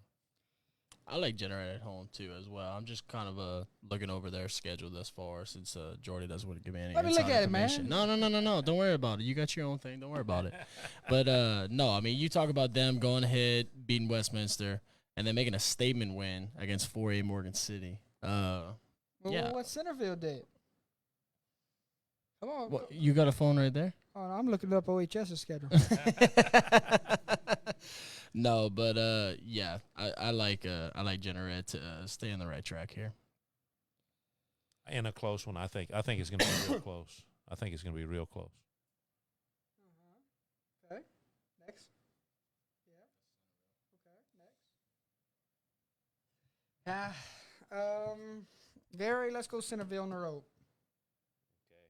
You going Centerville on the road? Centerville on the road, my friend. Okay. I hope I've met the coaches and stuff over that great group of people, and I could be wrong, but I think, like I said, that home field I think is going to give Generette a little bit of edge. I agree, and it's been some time. I want to say since Generate's had a winning season, right? If I'm not mistaken. So I mean, look for that community to come out, support their team. You know. Did you know Probably before not. these playoff brackets hit that Generette moved down to 1A? Yeah, I just found that out. There you go. So, 2 for Generette, 1 for Centerville. How about your next matchup? another good 2-1 versus 2-1 matchup when Delcom hits the road and takes on Lake Arthur. Gary, Delcom, Lake Arthur, who you like? Say it with your chest. I won't lie to you, man. I like Delcom. Delcom on the road, huh? I like Delcom going in there and doing what they got to do. Coach? I'm not going to go that far. I think just stand by here 1 second, right? I know Coach, you we're on can't the- be looking at I know- schedules. We're on a I time know frame. we're on the time, but however, I don't know enough about this team to make a pick, and I made too many blind picks at this point. So what I'm going to say is, oh, yeah, give me Lake Arthur, 100%. Lake No doubt. Arthur 100%. They will come back if they win this game, and they will get you. Like they got me and Gary and Holden on week 1, Gary. I remember. But that's not going into my pick here, Gary. I think Delcom on the road. I think they just get it done in a 4-quarter football game. I like Delcom to go on the road and get this victory to move to 3-1 on the year. Right. Ladies and gentlemen, are you still with us? Yeah, it looks like we got a good crew with us. All right. Let's see. Let's take a look at it, Keith. We got 29 on the chat right now, right? Circle it. Okay. Let's see how many leave after this pick. Oh, we have to 30. We have to 30. Yeah. Let's see how many leave after this pick. Ladies and gentlemen, A heaping pile of foreshadowing. this matchup has just got interesting because if you told me that Elton would be 3-0 going into this district matchup against Basile, Gary, before the season started, I would call you crazy. I would have done that too. Gary, if you told me Basile goes into Elton and the whole city and town is going to be there for a Friday night football game that's game of the week, I'd have told you you're crazy. I don't know. Gary, I Probably. watched this game last year on a Thursday night, and this was a lopsided game. They said last year is in the past. They said this year is this year, and the Elton Indians are for real. Okay. Gary, if you are for real, you got to win this one. Most definitely. This is the one that's going to stick out. Where if you go take down the Bearcats this week, boy, do you make us a believer. Right. Elton, Basile, Coach, they talk about this is separated by not even a couple miles. It's not far. Not far at all. Now, they might be playing for a trophy. They might be standing room only because there's excitement at Elton right now. So, with that being said, Coach, again. Coach, you got it. Oh, I got it. I got to start it now. You got it. I got to start it now. What if I'm going to go ahead and do that? I'm looking at so 3-0 right now, right? 3-0. Deciding victories? 3-0. They played some teams. They won some games. They gained confidence. So there's confidence in the building right now. So you said they're gaining confidence. No, the anytime you say confidence they're is gaining there. confidence, that just doesn't come off very confident to me. They have That's not just me. been in You're this either confident or you're They have not. not been in this position in a long time. You know what? Just because you say that, let's go Basile. The Bearcats? Let's go. But I don't like the way when you said that. When you get your heart broken last week on the final play of the game, can a team get up like that and play this rivalry game? I don't know about you now. Yeah, right. I don't know about you, but there's nothing that ever pissed me off than losing a close game. I was always the guy that I would rather get blown out than have to lose a close game. And there's nothing that, it enraged me more and motivated me more than losing that close game and going out and making a statement win. So look for Basile to come out and make a statement. Statement win to open up district play. Statement win to open up district play. I don't know. You heard it here first. I don't know if they call it little brother, little brother, big brother, little brother over there. But so you're saying big brother wins again? Yeah. He said it. Your turn. I'm going Basile. Why, Gary? Sorry. It's a trend. I think Basile's experience, they're used to playing in a big game and Yep. stuff like that. I think Oh, Bazille that's is a good. going to That's a really. good subject. I think they're going to just really put it together. Elton, they may be getting better, but they're not experienced like Bazille. is, right? Exactly. So that's why I'm giving them the edge. So Gary, if they go and win this football game, Under the Lights better not be anywhere in the Pacific. Like I said, they'll pull us over, going 10 miles under the speed limit. What you talking about? Nah, if Elton can beat them, then that's a statement game, and it's awesome. That's the statement, and that decides that they are for real. Right. But I don't see it happening. I No. think Bazille is going to be, their experience is just going to be too much. Gary Swallow, offensive line wears down Elton for 4 quarters. I think Elton's going to be excited. I think they're going to be jumping around. They're going to make some big plays early. But when you got 4 quarters of somebody just punching you in the mouth over and over again, and you got a two-headed monster in the backfield with Horace Edwards and Ashton DeVille, I think it could be another Bazille type of night. Gary, they get back on the win track Friday night. Give me the Bearcats on the road, and the trophy stays in Bearcat country. Right. All right, Keith, you watching? Let's see. We up. All right. Next up, Eunice, Northwest. Gary, Eunice coming off an emotional loss to Avoyelles. Correct. Northwest coming off a big win over Beauchamp. Boy, you talking about a good fullback. You talking about a good slot back over there at Northwest.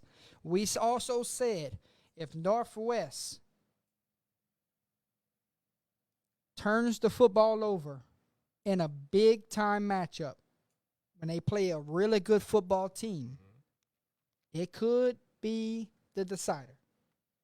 But if this Northwest football team can play clean football, they're going to be hard to beat. You're right. If Northwest plays clean football and makes no mistakes, no costly penalties, no this, that, and the other, they got a good shot of winning. But you're going against a ball club like Eunice, who has discipline, who has tradition, experience, and everything like that. Eunice is a good ball club, even when they're not so good. You know, I've watched them for many years, and they've always been consistent. That's the question. What do you got? Alex said he's keeping receipts for our picks. Alex, how about Keith picked who you pick, Keith? Yeah. All right, there you go. You got one guy said Northwest, and you got one guy said Eunice. I didn't say Eunice.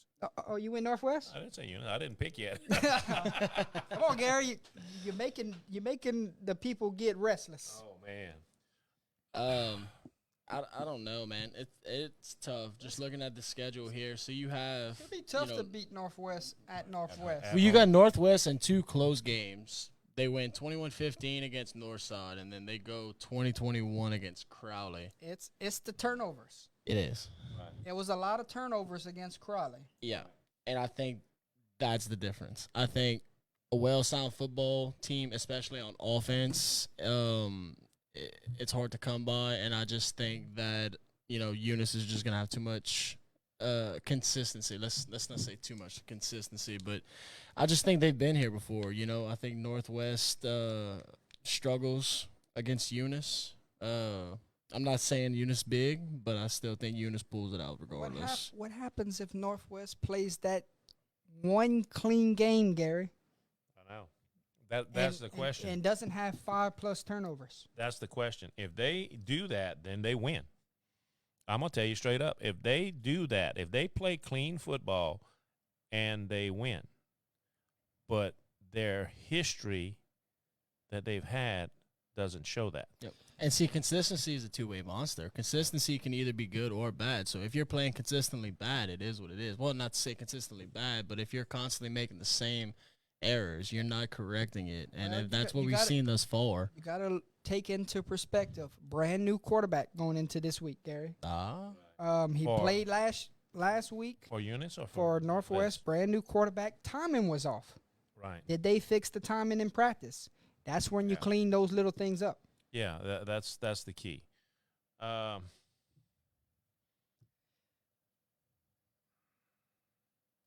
Garrett, I'm throwing this one up in the air. I'm going to give Northwest the edge in a close game at home.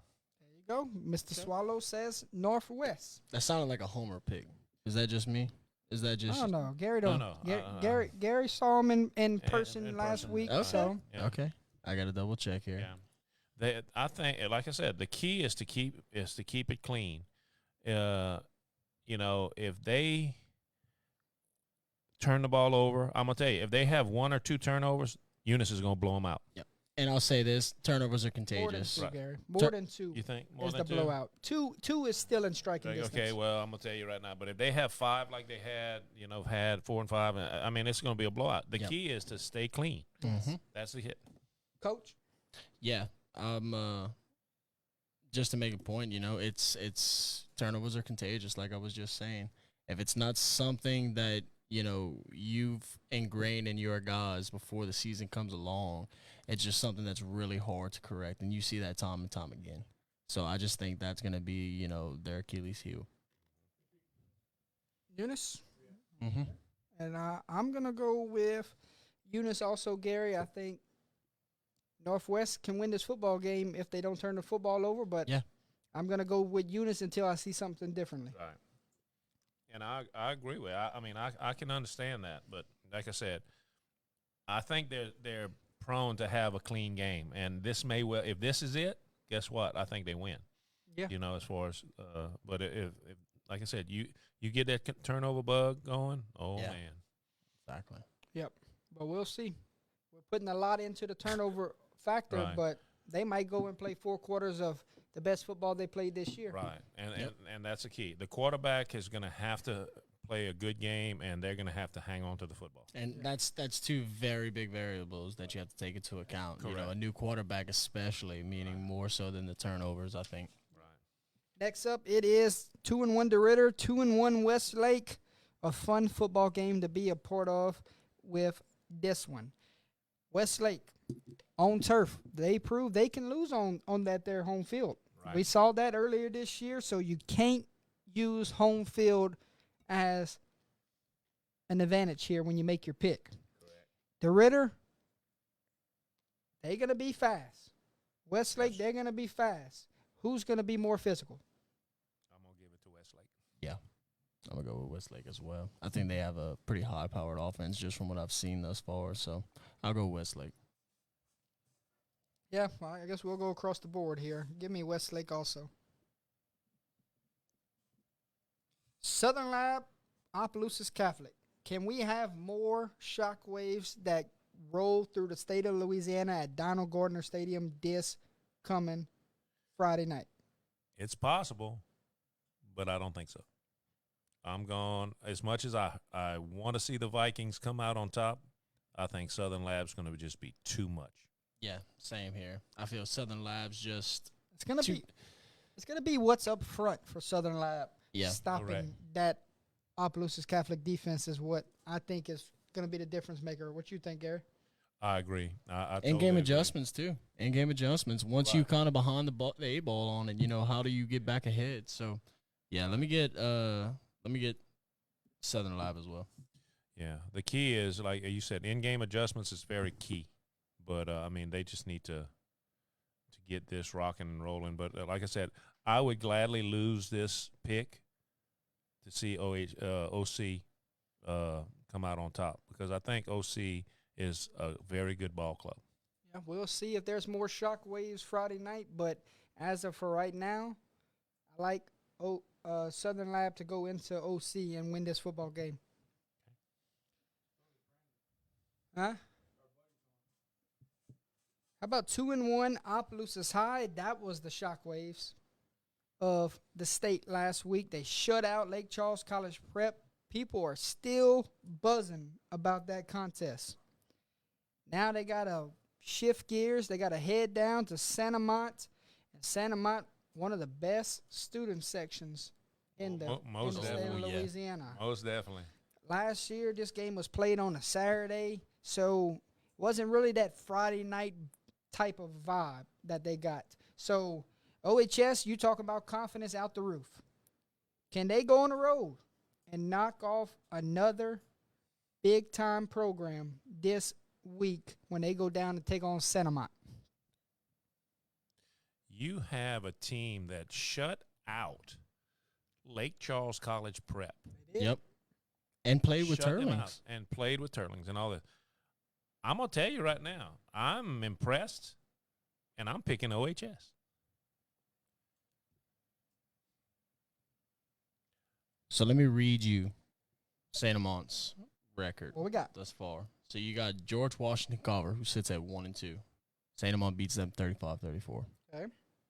You got Booker T. Washington, also sitting at 1-2, 14-13.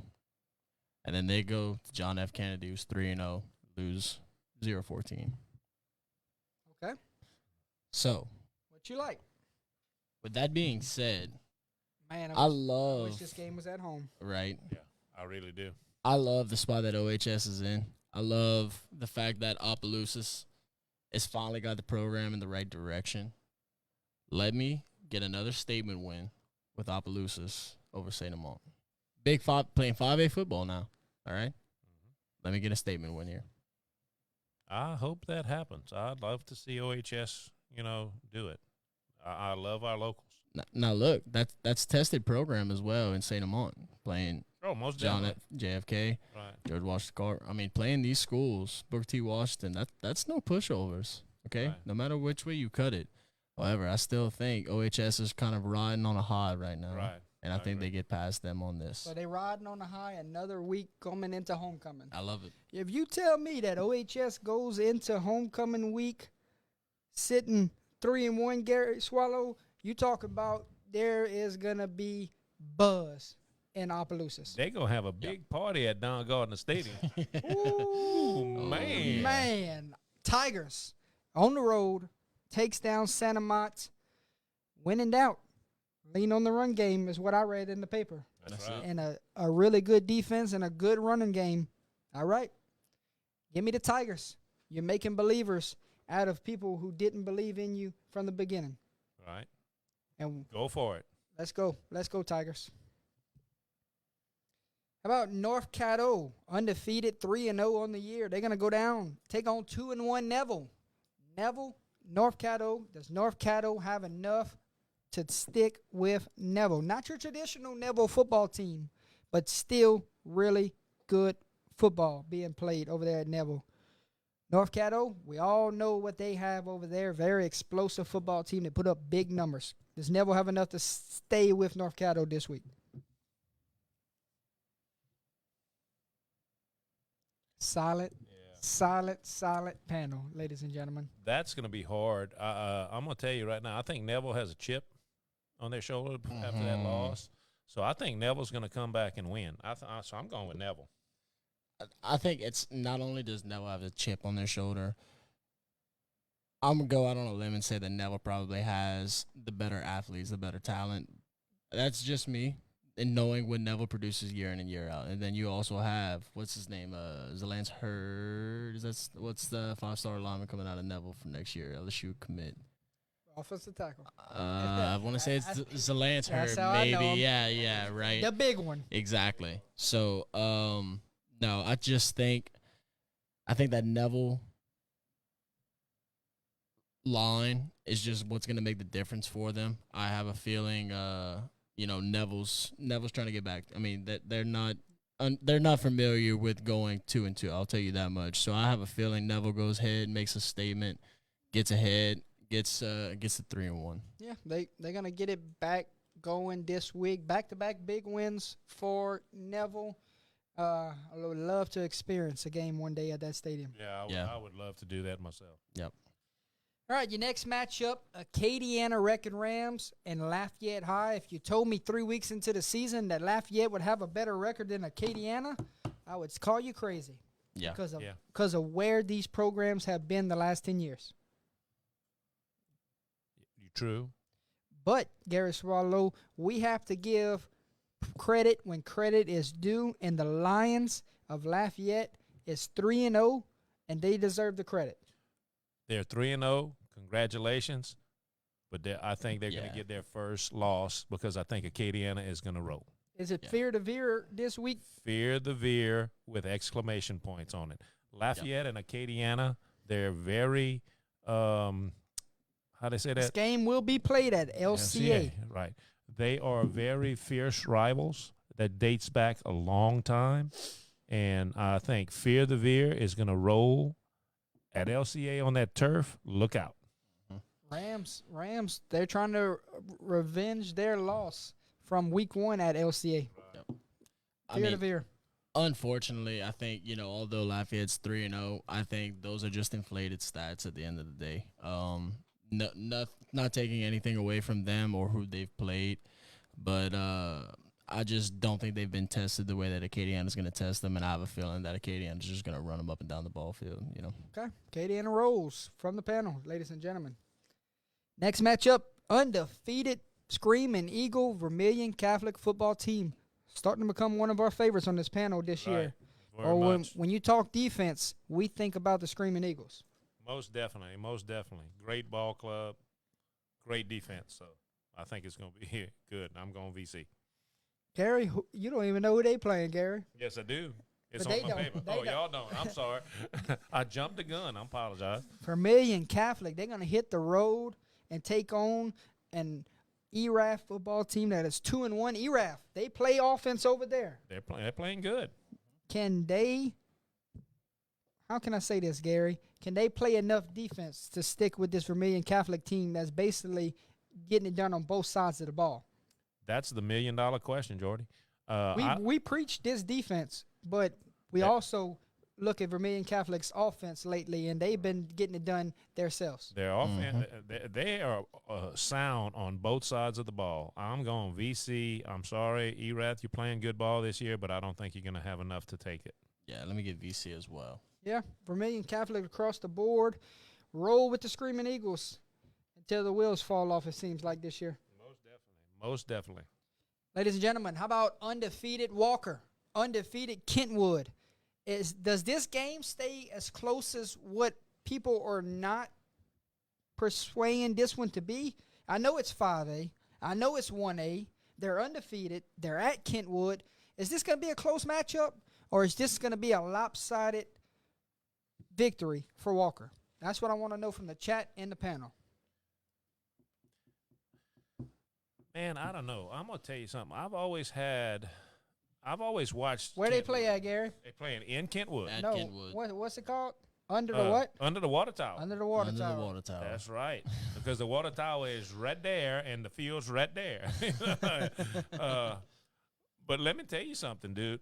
I've always watched Kentwood, and yes, they've been kind of struggling a little bit, but man, it looks like they got their stuff turned on. They're 3-0, and Kentwood doesn't really play any slouches. They usually play some good ball clubs. Gary, hats off to the program for playing up to a 5A caliber team Absolutely. like Walker. Absolutely. But depth comes into Yeah. play. When you got a team dressing out as many as Walker does, Right. and you And I got a didn't team like realize that, yeah. Kentwood going back both ways, that's going to catch up to them. That's going to be the one. And I gotta think that as much as I like Kentwood, the fact that they're so small and they have, going against Walker that has offense, defense, special teams where people are taking breaks, I got to probably go with Walker. I got to give it to Walker.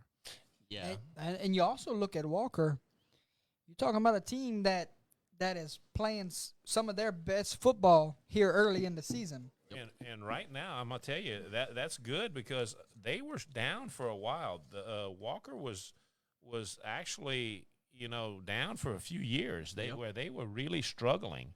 Yep. And now they seem to have corrected a lot of that.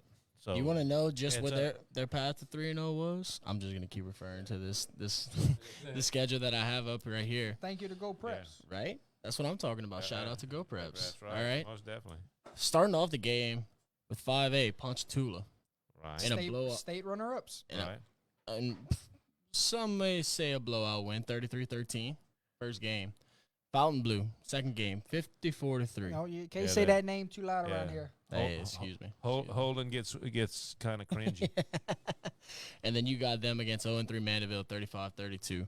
I think Yeah, I mean, and it could be deceptive, you know. we'll see. It could be deceptive, but I'm gonna go with I'm gonna go with Walker. I think they've been tested thus far. You gotta go Yeah. with Walker Yeah, in I this don't one. think Kentwood showed me enough to be able to pick against Walker at this point. You're talking about upset if it happens. Oh yeah, It will be, and Oh, I'll be yeah. honest with you. You know, as much as I am a Rue fan, I don't see it. I think it's like I said. I think they're just going to wear them Ball out, has to bounce their way, and the depth. and multiple times. The depth's just going to play a big portion.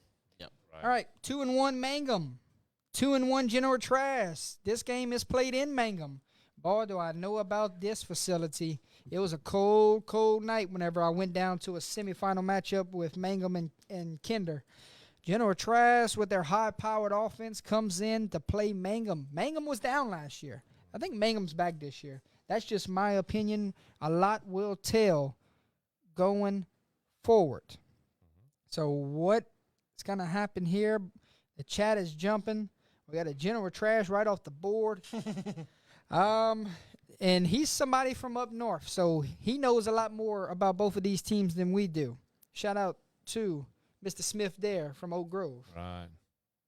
Yo, it's It's getting crazy. it's a General Trash route right now, ladies and Right. gentlemen, in Looks the like. chat. Do we follow the chat? Yeah. Or, I mean, I was leaning Mangum before this chat started exploding. And you see, I was the other way. I was kind of tilting toward General Trash, but Yeah. I mean, I was like it was kind of a teeter-totter. I'm gonna start it off. I'm gonna go ahead and I'm gonna go with Trask. I think General Trask is gonna be a little bit too much. Too much offense? Too much offense. I think Mangum is coming up, but I think Trask is gonna overpower him. Yeah, I'm just gonna rely on the chat right here. I had Mangum all night, Gary. Yeah. Don't let us or the chat change your mind, man. Exactly. Hold your ground. Yeah, this Yeah. might be one of those I'm looking back and regretting type of picks, but I'm gonna stick with the home team somehow here. I'm gonna stick with the home team because it might bite me. You know how Brobridge bit you? Yes, I do remember, Mhm. and it hurt too. Mm-hmm. Mangum might bite me in this one, but Mm-hmm. we'll see. Your next matchup, we're gonna see if he picks with his heart, ladies and gentlemen. 3-0 Westgate. 1-2 St. Martinville.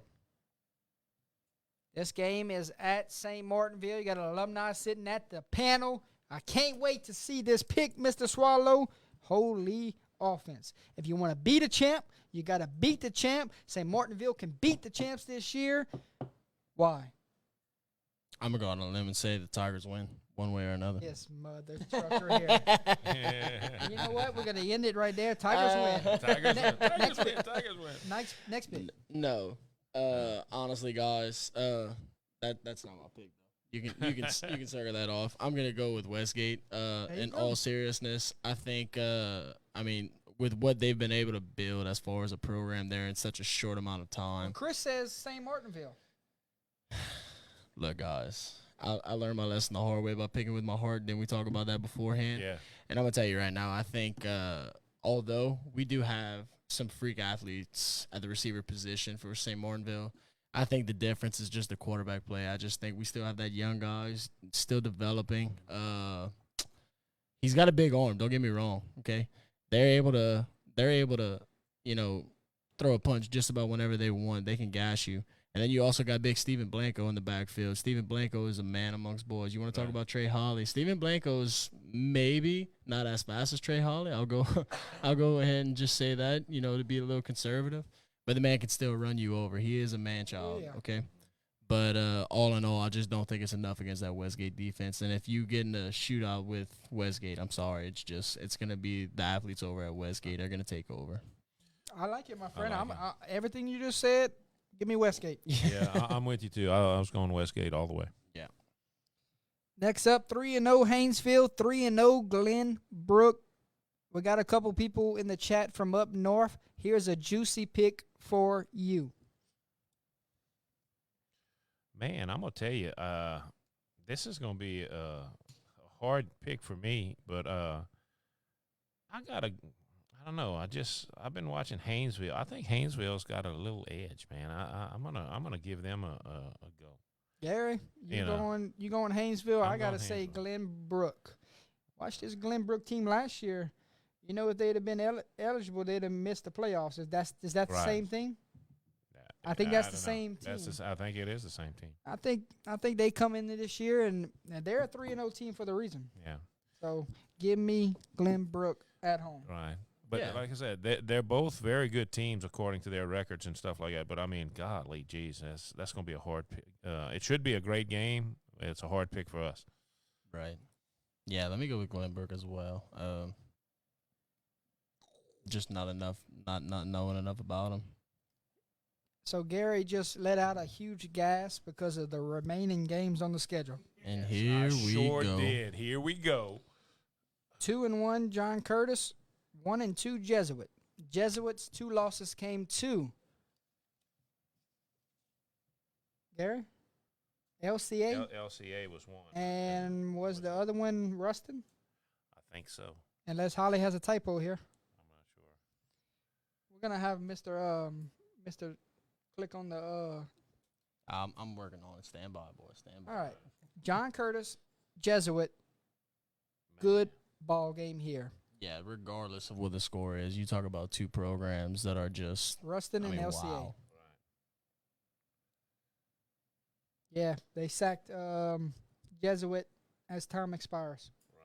I remember that. John Curtis, Jesuit in a defensive decider late. Give me Yeah. Jesuit. Give you Jesuit, Yes. really? I'm sorry, I just can't pick against old GT. I mean, you know, what's that old saying? I only mean- time will tell. I think time's told at this point. I mean, no bad picks the rest of the way. No. There's none. No. I got to go with Jesuit, man. I think Jesuit's going to be the teams that they've beat, and they still, I know they got a bad taste in their mouth, but being a runner-up last year, I'm going with Jesuit. I think they're going to. I don't see them losing back-to-back weeks at home. No, I don't really do that either. But I'm going to tell you, we talked about this earlier, man. The teams, these coaches that are putting these schedules together. Thank you, Lord Jesus, because I tell you what, this is awesome football. Right. Very. It almost reminds you of high school baseball, right? You want to schedule those big 5A Oh, teams whenever you right. can, or a powerhouse 4A team, just to be able to get those power points. Right, most Gary, definitely. you could very well see this one In the in the playoffs, playoffs and- again. and- So get your money's worth in week 4, and you might see them again somewhere in the quarters. depending on the brackets, I you don't know, might see man. them in the finals. You might see them in the first round. Heck, you might. You can't All ever tell. All right. So next matchup, Braden. I see you still in the chat. This next matchup is for you. You told us about this Turlings football team, and nobody listened to you. They're 3-0, and boy, did they go knock off the state champs last week at home. Gary Swallow, you talk about a team that is playing their best football they've played in years. It's the Turlings Rebels. Most definitely. Most definitely. You talk about Notre Dame, the Pios.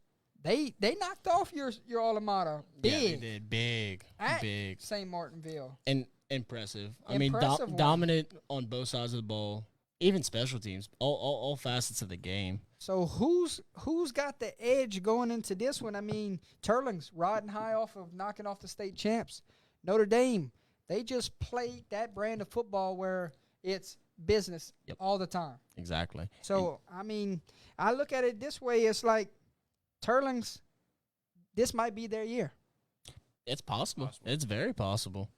And they're going to go on the road, and they're going to prove it again of why they should stay undefeated this year. So give me Turlings. Coach, Braden, all of y'all, I'm starting to like this Turlings football team a lot. So you say you're going with Turlings, right? Yes. Give me a reasoning. Just Because curious of about what that. Braden just said. Okay. I think the deciding factor in this game is going to be I just think that the way they played the last few weeks is just showing you that they're not the same Turlings football team. no. I agree. However, anytime you play Notre Dame, the difference is going to be clock management. It's going to be how you're able to dictate the clock. Right? And I think that's what the difference is. I think if Turlings' defense shows up, shuts them down, which is a big task. Let's be honest here. I still don't think that they're able to do it. I still think that Notre Dame and not That's a good pick. not in a blowout fashion or anything like that. I think Notre Dame just wears them down slowly but surely. I'm thinking the same thing. Yeah. Louis Cook's, his experience is just so phenomenal. I mean, as Yep. far as that, and he knows how to do that. But I think it's going to be a very close ball game, and I think Notre Dame's going to come out at the end. I agree. I think that Notre Dame defense is stout. I think the Notre Dame defense is going to win them the game at the end of the day. Between Notre Dame's defense and clock management with the offense. The chat says, I know let's look at the chat. So we got our picks in. I went Turlings, y'all went Notre Dame. Turlings is very good this season. They lucked out last week against St. Charles in the end, but I think they can make a run this year. Chris says Notre Dame wins. Turlings can't stop the run. Keep that in perspective. And also, Braden says Turlings threw all over Notre Dame last season in a 35-14 win. Turlings returns 9 on offense. Notre Dame is very subject to the pass this season. I mean, Notre Dame, they shut down St. Martinville. That should give you a hint. Yeah, absolutely. And it's not to say St. Martinville had lesser talent than what Turlings does or anything like that. I just think at the end of the day, I think it'll either be turnovers or whether or not they're able to stop that Notre Dame's defense is able to stop, or Turlings' defense is able to stop Notre Dame's run game. I think if you wear out the clock, I mean, that's all you need to win the game, right? Right, you right. Gary, any last thoughts on it? No, I think it's going to be a very close ball game, but I think, like I said, I just got to give the edge to Notre Dame. You talking about earlier when we said we can't be everywhere in the state at once? That's the place I'd like to be on Friday night. I wouldn't mind being there myself. De La Salle, St. Charles. St. Charles looking to bounce back this week. They welcome in a De La Salle team that is 3-0 on the year. We don't know much about De La Salle. We know about St. Charles. Who you like in this contest? I got a gut feeling about De La Salle. I think they're going to go in there and they're going to shut them down. 3 close matchups for De La Salle, right? Yeah, that's what it looks like. So, well, for the most part, first game, they come out and make a statement win against North Pike High School in Mississippi, 55-21. Then they go and win 2 close games against Holy Cross, 28-22, and then 16-14 against St. Paul's. Okay. Man, I don't know, and it's still I hard gotta to go. pick against St. Charles too. Okay. You like St. Charles? I like both, to be honest with you. I'm gonna go De La Salle. Yeah, I think I'm gonna go De La Salle as well. Does your decision go into what Braden's saying in the chat right now? De La Salle, St. Charles has 7 starters out for this game, Oh, my goodness. Wow. and they lost their quarterback. De La Salle has 7 starters out? St. Oh, Charles. St. Charles. Okay. I was sorry. Oh, wow. I was gonna go De La Salle Yeah, regardless. Off a record alone, yeah, Me too. I agree. You like St. Charles? No, Saint- not anymore. De La Salle. De La Salle. Yeah. Okay, across the board Across the then. board. Yeah, I told you he's the guru of Louisiana high school Apparently, football. right? All right, the big one. It's the showdown. 1,500 tickets sold on day 1 at Manny, Louisiana. Mm-hmm. Arch Manning, the Texas commit, takes his Greeny football team into Manny Made. I said that right? I think I said that right. Manny Made Sounded right. Yeah, sounds right. and Tackett Curtis, the USC commit, and that Tiger football team.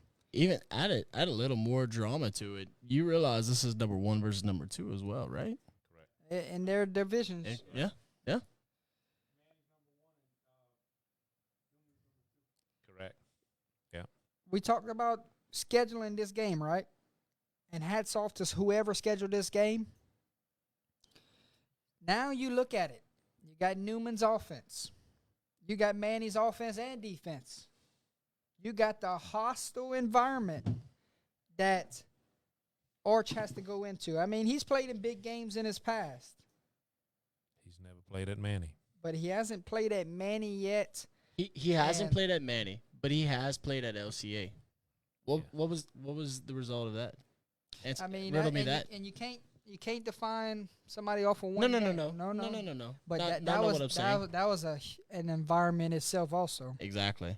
But I think when it comes to physicality, Gary, Mm-hmm. and you play a Manny football team, you know what's in store for 4 quarters. You're Yep. right.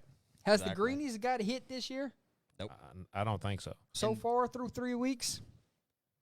I think they go into Manny, and Manny does not. How you say that? I don't Lay down. I don't think they flinch. Bends not They don't breaks. flinch of beat. The Manny football team is on a quest to send this senior group out state champions. And Correct. Gary, I think they handle this football game. The environment they played in it. Right. No, Newman doesn't have a defense, and not only that, we just talked about it. Has Manning been tested yet this year? Yep. Yep. Yep. Exactly. What? And I'm not gonna. You look at the resumes up to this point. hmm Manny, blowout, took Mhm. out 2 5As along the way.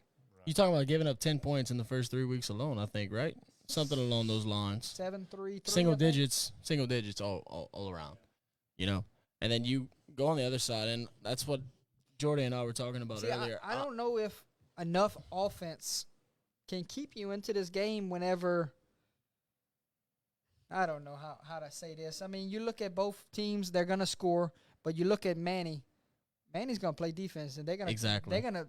I think Manny might win this line of scrimmage. But you got to look at it too. And Braden said that losing Randall is a killer for Newman. Okay. So I mean, so you don't have one of their horses in there, so that's going to be really bad for Newman. But Manny's on clicking on all cylinders right Exactly. now. Bubba. So I think they're going to go in there and it's going to be Manny big. I think Gary. it's going to be Manny big. Yeah. Whether this game was played at Manny, at Newman, or or at a neutral site, I still like Manny to win this football game. Yeah, I think, Yep. and I think it's going to be. I don't think it's going to be close. No. I think it's going to be one-sided. Exactly. And like I was going to say, Jordy and I were talking about it earlier today whenever he called. I think this game somewhat exposes Arch. I think and let me ask the panel we'll this. We'll see. Let me ask the panel this. I think he still gets his big plays, but He I think does. I think his O line and his Yep. his O line is gonna see a relentless defensive attack. all night. Exactly. That's what I see. Exactly. And I think without that Manning name on his back, I don't think it's as big of a deal for a lot of people. I think you said it earlier, he's a highly rated 3-star at most. And I'm not taking anything away from him. Or As far 4. as accuracy goes, yeah, 3 or 4. But as far as accuracy goes and playmaking ability, he has it. Now, he has the ability to be able to extend the play. Although you see a lot of highlights with him on the run, scrambling, making big plays with his feet. Now, let's be honest. Who's he playing? Who's he playing? We'll see. Braden brings up an Yeah. interesting quote here: how a team that plays cover 0 comes out and defends a 5-wide set because Tackett plays in the box. Yep. You're right. So, I mean, there's a lot of question marks into this game, but it's such a big game. Yeah. They're both undefeated. They both have highly talented recruits in their program. And it's just a tradition from both teams. Right. So I like this matchup a lot. Will it be close? I don't have that answer for you. Will it be 4 quarters? I don't have that answer for you, but I can't wait to see the outcome. Agreed. If Newman goes in and wins this football game, you're going to earn it. Yeah, they Agreed. definitely got to earn it. You're gonna earn it for sure. You know what else? LCA, ladies and gentlemen. Right. You talking about a better resume than LCA these last few weeks. All they did was knock off Acadiana, knock off Woodlawn and Baton Rouge, and knock off Jesuit. 5A. 5A. Gary, I'm not They- picking against them again. they got another 5A coming into town, and it might be one of the better 5As they've played this year. Correct. Mm-hmm. Ruston, they're 2-1 on the year. Their only loss came to Warren Easton in overtime, which a game we thought that Ruston should have won. They blew a lead late. Now you go into Knight Field, and you talk about a place that rocks and a place that explodes with emotion and fireworks and all of the above. There ain't nothing like watching a football game at Knight Stadium.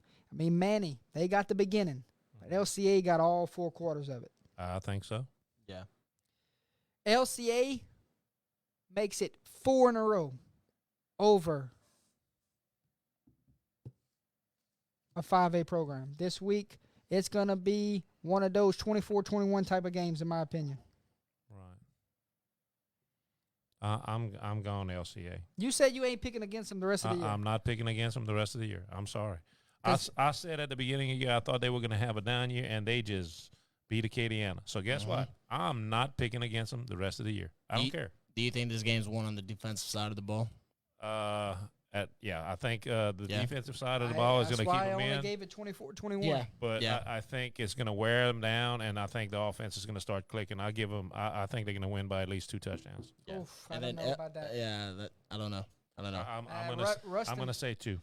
Ruston could very well represent their bracket at the end of the year in the dome. And Yeah, they can. I They agree. can. And if I'm wrong, I'm wrong. But I think I think at home is going to give them that edge. Yeah. LCA at home. You say big, I say close. What you say? I say close. Yeah. And I'm talking about, it could possibly Special come down. teams matters. Exactly. Right. It could That's possibly the come key. down to that last field goal, that last kick. Let's run that clock down, kick a field goal, take it to the home, take it to the house. You're talking about the next game, folks, about a team that likes to run, that likes to pass the football and has been putting up big numbers week in and week out.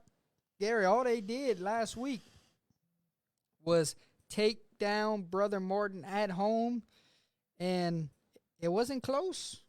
I mean, it was a little close, but it wasn't close like we thought it was going to be, right? No, it was actually a bigger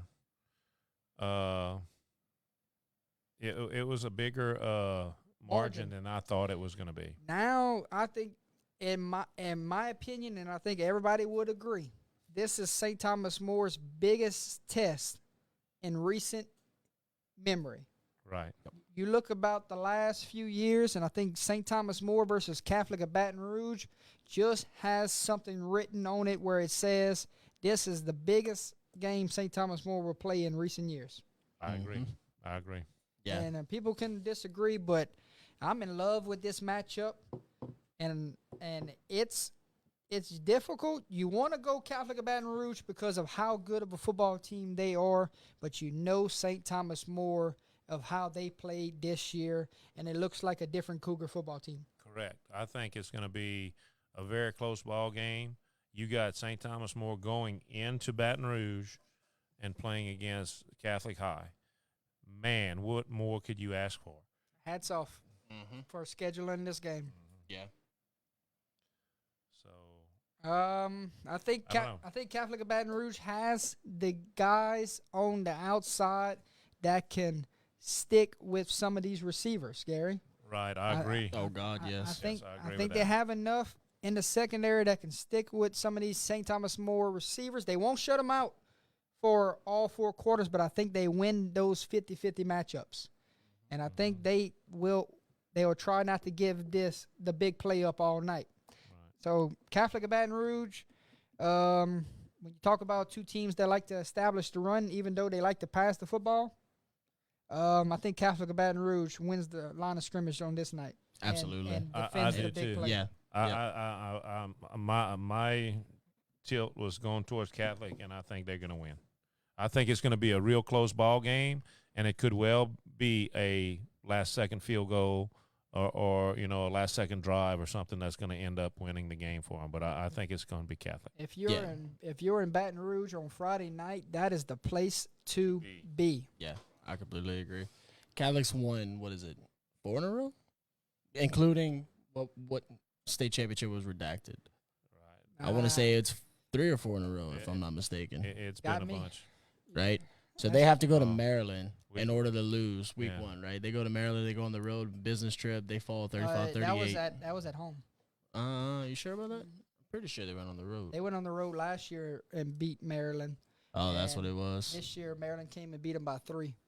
Okay, I got you. Regardless, I think with where that program's at right now, I think the culture and the standards that they have, I just think as a whole, I think that Catholic team is just too much for STM. So let's go with Catholic. But what a great matchup. But Yeah, think On about the paper. coaches that are going to be. Think about the recruiting implications that are going to be over there, Two right? well-coached programs. Yep. 2 D1, D2, all of the above Mm-hmm. on both sides of the football that night, just going at it for 48 minutes. Will we be surprised if St. Thomas More wins this football game? No. No, No. But do we think Catholic of Baton Rouge right now I think they're playing on all. wins this football game? yes. That's Yeah. where we're leaning. Yeah, I but agree. we won't be surprised if they win this football game. Correct. Last one, Oh, my folks, and God. it's a Saturday matchup. 3-0, 3-0. The University. St. Aug knocked off Zachary last week. Now they got another one. They went on the road and knocked off Zachary in Bronco Country. Can they go and get that signature win as they go and take on Edna Carr this week? I'm so intrigued to see what the chat has to say with this one, because do you ride or high off of that St. Aug win over Zachary last week? Does Eli Holstein getting hurt play a factor? It's a lot of unquestion marks there. Some people can answer in the chat. But Edna Carr, let me just say, put up 67 on Warren Easton last week. Yeah. Don't forget who Edna Carr is, ladies and gentlemen, whenever you make this pick. The University of Edna Carr That's it. is going to win because I think they're clicking. They want the title, to get back. They're moving up. They want to prove that the university is still there. So, would you say that Catholic and STM game was your game of the week? Let me ask you that. Was that your favorite Friday one? night. Friday night. Friday night? on Friday. On a Friday night, yes, that's perfect. But now on a Saturday, we might have a different story. As far as weeks are involved, I'm going to tell you right now, I had this one served as my favorite game of the week. You want to talk about 2 storied programs? If you're in New Orleans, you better go watch this one. Oh God, that's is it Memorial Stadium Yeah. that they play at? I want to say I'm not it sure. is. And I want to say it's the biggest stadium in the state. If not, I can about Human, imagine maybe? how packed that thing is gonna be. Maybe Human, I'm not sure. Yeah. Right. Think about the history, the storied history of both these programs. Right. There you go. There's the guru again. Yeah, there he is. Gormley. Gormley Stadium. Okay. We may have to Carr look at that. matches up front easily with St. Aug, which most teams they have the advantage against. Honestly, I Wow. don't think it matters, man. I just think that Edna Carr's such a well-oiled machine. 67 on Easton last week. Exactly. How But do you man, stop that? But the thing about it is that you ever watch them come on the field? Who you got? I've been on the man. other side of Carr as they came on the field Oh and saw that in my person. You got Carr? God. Oh, handedly. Okay, so if St. Aug wins this game, They make a statement. you talking about the entire state is on notice. Right. Most definitely. 26,000 it holds. Right. Thank you, Guru. And I'll be honest with you. I may look and see if I can get somebody to take my place at my at the class in here. I said I might drive to New Orleans. What you think? Yeah, we can't. We got Yeah. some kind of wedding thing. Oh, I know, but I'll be back in time for that. Yeah. We'll make it work, right? How they say that? Just as long as they ain't got no state troopers on the interstate, I'll be back. So that concludes our picks. What a week 4, ladies and gentlemen. You've been absolutely a treat in the chat. That is awesome. Week 4, oof, might have been the best one yet. You know, we talked about that. I said it seems like every week it's getting harder and harder to pick because they're actually making schedules that Well, actually Gary, have them competing against We're quality we're opponents. getting into district play Yeah. these next few weeks, so it might come down a little bit. Probably Mhm. because But everybody's getting those. But a hell of a 4 weeks. Oh Yeah. my God! One of the best 4 weeks I've seen in a very long time for high school football.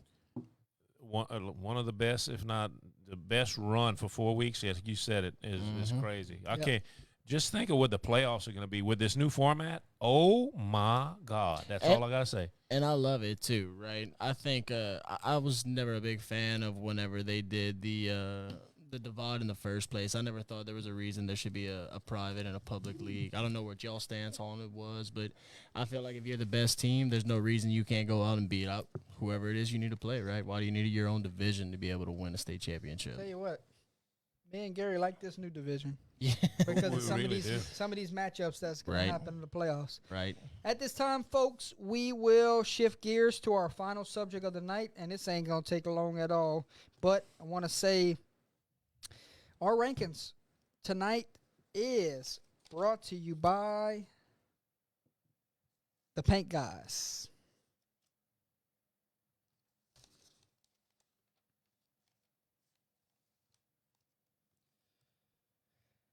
The Paint Guys, they are a local professional painting company that provides commercial and residential painting. They paint metal roofs, metal buildings, homes, businesses. They also install and restore Tongue and Grove. Give them a call at 337-352-0308. Tell Mr. Terry that Jordan Taylor and the gang over here at Under the Lights sent you on by. So that is what the rankings are brought to you by tonight. All right, Gary Swallow, I know you've been busy with work. How about we find out who is ranked number 1 heading into week 4 for each division? Let's do it. We'll start off with the public side. Division 4, number 1 ranked team is Kentwood. Okay. Go ahead. Division 3, number 1 ranked team, the Manning Tigers. Division 2, number 1 ranked team, Carroll. Division 1, number 1 ranked team, Southside, and they Wow. deserve it after that big win last week. And Con- Zachary following, so Yeah. somebody had to move into the top spot. Yeah. It's the Sharks. Congratulations, Coach Fontenot. Great job over there. How about the private schools? Division 4, number 1 ranked team this week is St. Martin's. Division 3, number 1 ranked team, it is Newman. 1 versus 1. Division 2, John F. Kennedy. And Division 1, it is C.D. Bird. And folks, I know this is going to be a lot changing over the next few weeks, but we still like to see how we go into week 4 with these rankings. Yeah, it's going to be amazing because you're going to have it's going to be a jumble every week to where it's going to be mixed up and everything. Everybody's trying to position themselves to get in for that last week to see where they're going to be for the playoffs. How about our locals? Let's check on our locals. Public school, Division 4. Oakdale comes in ranked 5th. Welsh 6th. Basile 7. Lake Arthur 9. Jeanerette 13. Delcom 16. Oberlin 18. Elton 19. Grand Lake 26. And East Beauregard 27. That is a look at our locals in the Division 4 rankings. A lot of names in there, Gary. Yes, there are. Division 3 for public. It is number 3 ranked Avoyles, 7 Kinder, Port Allen's at 9, Lowerville's at 11, Westlake's at 15, Patterson's 21, Mamu's at 27. Division 2, let's roll through them. Church Point ranked number 2 in the state this week. West Feliciana ranked 3, Iowa ranked 4, Bruley 5, Opelousas High ranked 8, Abbeville ranked 9. Northwest ranked 10. St. Martinville at 15. Cecilia at 19. ERAF at 22. And Rain at 26. Holy hell, some of them teams at the lower tier could upset some of the teams at the top tier. Oh, 100%. Right. Most definitely. It's Most going to definitely. change. We know it's going to change, but holy cow. How How about Division I Public? Number 1, Southside. Number 2, Westgate. Number 3, Zachary. That's a top 3. Ooh. Oh, wow. You're right. Nish, 23. Sulphur, 24. All right. Private schools. Here's your rankings. Acadiana at 11. Wow. That's how loaded that bracket is. Lafayette, 13. Catholic BR, 16. Yes, Catholic BR at 16. Think about Wow. that. Could you imagine somebody gaining them first round? Oh, wow. Karen Crow at 20. Como at 25. Division 2, Turlings at 2. LCA at 3. St. Thomas More at 5. My God. Madison Prep at 12. St. Louis at 16. Northside at 24. And that's That's a top good he- bracket. And that's not a top heavy bracket either. Division 3, Notre Dame at 2. Episcopal at 7. ULAB 8. Ascension Episcopal 15. And Catholic New Iberia at 24. Once again, all we're naming is the teams that are in the playoffs right now. Wow. Division 4, Hanson Memorial at 6. Sacred Heart at 7. Vermilion Catholic at 9. Catholic of Point Capilla at 10. St. Ed's at 20. OC at 22. Man. It's going to change. But this is some good stuff to look at in week 4. Right. Garrett Swallow, how about if the playoffs started today? This is for fun, ladies and gentlemen. If the playoffs started today, who would miss the playoffs? And this is all stuff that you probably see all these teams in the playoffs, and you might not see some of them. Right. Division 1, who would miss the playoffs? How about Central? How about Sam Houston? How about West Monroe? How about Airline and Barb? All those teams, Really? if the playoffs started today, would not make the playoffs. Oh, that's Top crazy. 28, Gary. Wow. That's true. Welcome to the new high school football. Yeah, if anybody's a betting man, bet that West Monroe actually ends up making that from that position. You're Where right, are they Buff. at right now? Oh, I would say West Monroe is going to make it in the playoffs. I Yeah, think. right. Yes, indeed. A long way to go, but just some fun here. Division 2, Kaplan, Crowley, Iota, North Amelia, and Eunice, Jennings, Livonia, Brobridge, Beauchene, not in the playoffs right now. Got some work to do. Oh, wow. Top 28 get in. Mm-hmm. D3, Marksville, Ville Platte, Gina, South Bow, DeQuincy, Pine Prairie, not in right now. Got some work to do. Yep. Division 4, Jonesboro Hodge, West St. John, General Trash, Franklin, Faraday, North Central, not in right now. You might see all of them get in by the time it's over with. Yep. That's a possibility.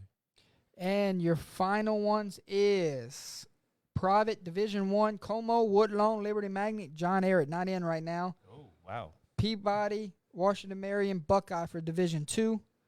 Lake Charles College Prep, Bunkie, Holy Savior Menard, St. Thomas Aquinas for Division 3. Division 4, Hamilton Christian and Westminster, not in right now. A lot of teams, they got to get it going in Right. district play to make this top 28 or make this top 24. So a lot of excitement around the playoffs right now. 8 divisions. 4 with private, 4 with public, D1 through D4. 28 in the public side, 24 in the private side. All 8 state championships will be played at the Superdome. 1 versus 4 in the public side receive first round buys. 1 through 8 for the private side receive first round buys. It's going to be a lot of fun. Wow. That was a is gonna be mouthful, huh? crazy. Yeah, Right. that's going to be crazy. At this time, ladies and gentlemen, that is our playoff segment for the week. I know we can go hours on our thoughts with the playoffs. Right. We can go a long time with it, but we got to get home. Right. So before we get to our closing remarks, Mr. Swallow, I'm going to go ahead and get to our final sponsor of the night, and it goes to Brothers Just Searching. Correct.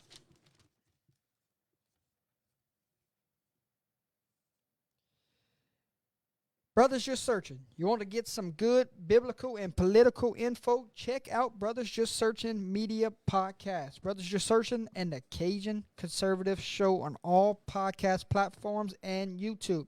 If you want any info on Brothers Just Searching Media and their podcast, call Isaac Hayes at 337-680-2739. Tell Isaac that Keith, Gary, and Jordan, and even Miss Holly, sent you on by. That is a look at all of our sponsors, and we'll put up the big one of all of them before we close the show, showing everybody of our great sponsors. But at this time, closing remarks as we head into week 4. If nobody knows where we're going, tomorrow night, Kinder at St. Louis played at Sulphur High School. Friday night, Abbeville Beauchamp played at Beauchamp. Closing remarks, take us into week 4.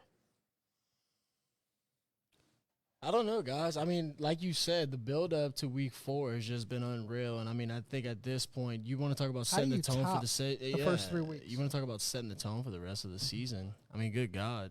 You know, think Warren Easton, Core, STM, Catholic of BR. Right. Who else am I missing? I know I'm missing a few, but I mean, Hell, just LCA wow. went down to LCA Jesuit. Yeah. LCA got rusted this week. Newman and Newman Manning. Manning. I mean, wow, all around, right? Just a great week for high school football. And I mean, not only that, but hopefully, you know, I think with the way that we're scheduling now, I think if we continue to schedule and we continue to start playing out of state, I hope that the result is that you start to get more eyes on the state of Louisiana as far as football goes. And I think that's what would matter most to me, you know, and seeing, you know, our names kind of be put up there with the Georgias, the Floridas, Californias, Texas. And I think that's what you'll get from that. You seeing the talent of the state of Louisiana starting to come to the top. Mm-hmm. You know, you're starting to see all of that. And it's always been there. It's always been here, but it's always been the under-recruited talent. It's always been the ones that go under the radar, you know. Right. But you see them start to shine. And, I mean, national recruiters, all these college recruiters are starting to come in, and they're saying, well, we're forgetting about Louisiana. You know, yeah, y'all are. And Have you know, seen the photo of the kid from Homer? Oh, gosh. Oh, man, you are so right. I mean, Max Prep shares it. Prep shares ESPN shares. Everybody shared it. I mean, they're just – and here's the thing. So, Mr. Swallow, I think I'll go out on a limb and say you're a little bit older than I am, right? So not much. It's a close race. So you tell me, as far as I can remember, you know, when I was growing up watching my brother, and then my brother was in school in about 98, so – I felt like those guys were just giant human beings. Right. Now, I feel like there was a little bit of a dip, but I feel like it's coming back a little bit as far as the size of what the standard 16, 17-year-old kid is. Oh, my God. Do you think it's kind of leveled off? Do you think it's lower than it was back in your heyday? What do you think? Honestly, I'm going to tell you right now, the kids today are a beast compared to when I was in school. Really? I'm going to tell you. Now, don't get me wrong. We've had a few that were exceptions to the rules. I have a good friend of mine that went to school with me, graduated a couple years ahead of me. He made 2 of me now, and I mean he was big. Played for McNeese, and actually had a chance to do you know, some stuff. I mean, we had a local guy that played for the Saints. We had, you know, and he was a lineman, and he was big. And you're talking about Shelton, but I mean, you know, these guys were exceptions to the rules. The strength and conditioning programs of these high schools now are really top to none. Oh yeah, really second to none, because their weight program. If you have a good weight program, and you do it the right way, you will build a lot of big people that will be able to move. Yeah, and that's the foundation for most, you know, successful programs that you see. You know. Correct. But it has to be done right. It has to be done the right way, and that's what these schools are doing. They're actually hiring people to be the weight and, you know, the weight coordinator for all their sports, the trainers for these sports. We have good friends that are in the training business that train, you know, personal trainers and stuff like that. These guys know what they're doing. They do the research. They make it best, and that's what these kids are benefiting from right now. Yeah, I agree. And I think with the growth of the College of Kinesiology, I think that's kind of grown that field as well too. Oh, probably. You know? Yeah, most definitely. Ladies and gentlemen, as we close this one down, we say thank you for another week of high school football here in the state of Louisiana. We couldn't do it without our sponsors, and we couldn't do it without our loyal fans that are here week in and week out. You know who you are. We enjoy seeing your face pop up week in and week out. It's been so good to us throughout these last few years. And year 4, Gary, or what a year it is so far. It keeps getting better and better, Jordy. Week 4 should be in store for another week of wows and surprises and good old-fashioned football. I can't wait for the recap show on Friday night. You won't want to miss it. Me and Gary, we was here at freaking 2 a.m. the other night breaking down high school football because that's how good Week 3 was. You're right. How good will Week 4 be? It's still yet to be determined. That's why we play the game of football, and that's why people like us just talk about it afterwards. That's right. And we love doing it. Final thoughts. Final words. Final words, if by any chance, if I'm able to come and just sit, watch a game with you guys on a Friday night, y'all please let me know. I would love to be able to do that and just talk shop with y'all while we're watching some football. I think that just sounds like a good time. There you fellas. That would be awesome. Yeah. That would be Gary, awesome. final words. Thank you guys for everything you do. Good luck to all of the teams that are going to be playing. The most important thing, stay healthy. Try to make sure that no injuries. We don't want to see anybody get hurt. Best of luck to you all. Leave it all on the field. Yes, indeed. Week 4, and we just start this not too long ago, and we're 4 weeks in. It's a 15-week race. Right. I mean, we're on this marathon together. Let's finish this baby strong. I don't want Week 15 to get here yet. No. But when Week 15 gets here, it was probably one hell of a story to tell from these past 14 weeks. We got 4 weeks in. Let's go and have a hell of a Week 4 for Under the Lights. Ladies and gentlemen, signing off for now. For myself, Mr. Keith Crozier, our guest picker tonight, and Mr. Gary Swallow. We'll see you tomorrow night from Sulphur, Louisiana.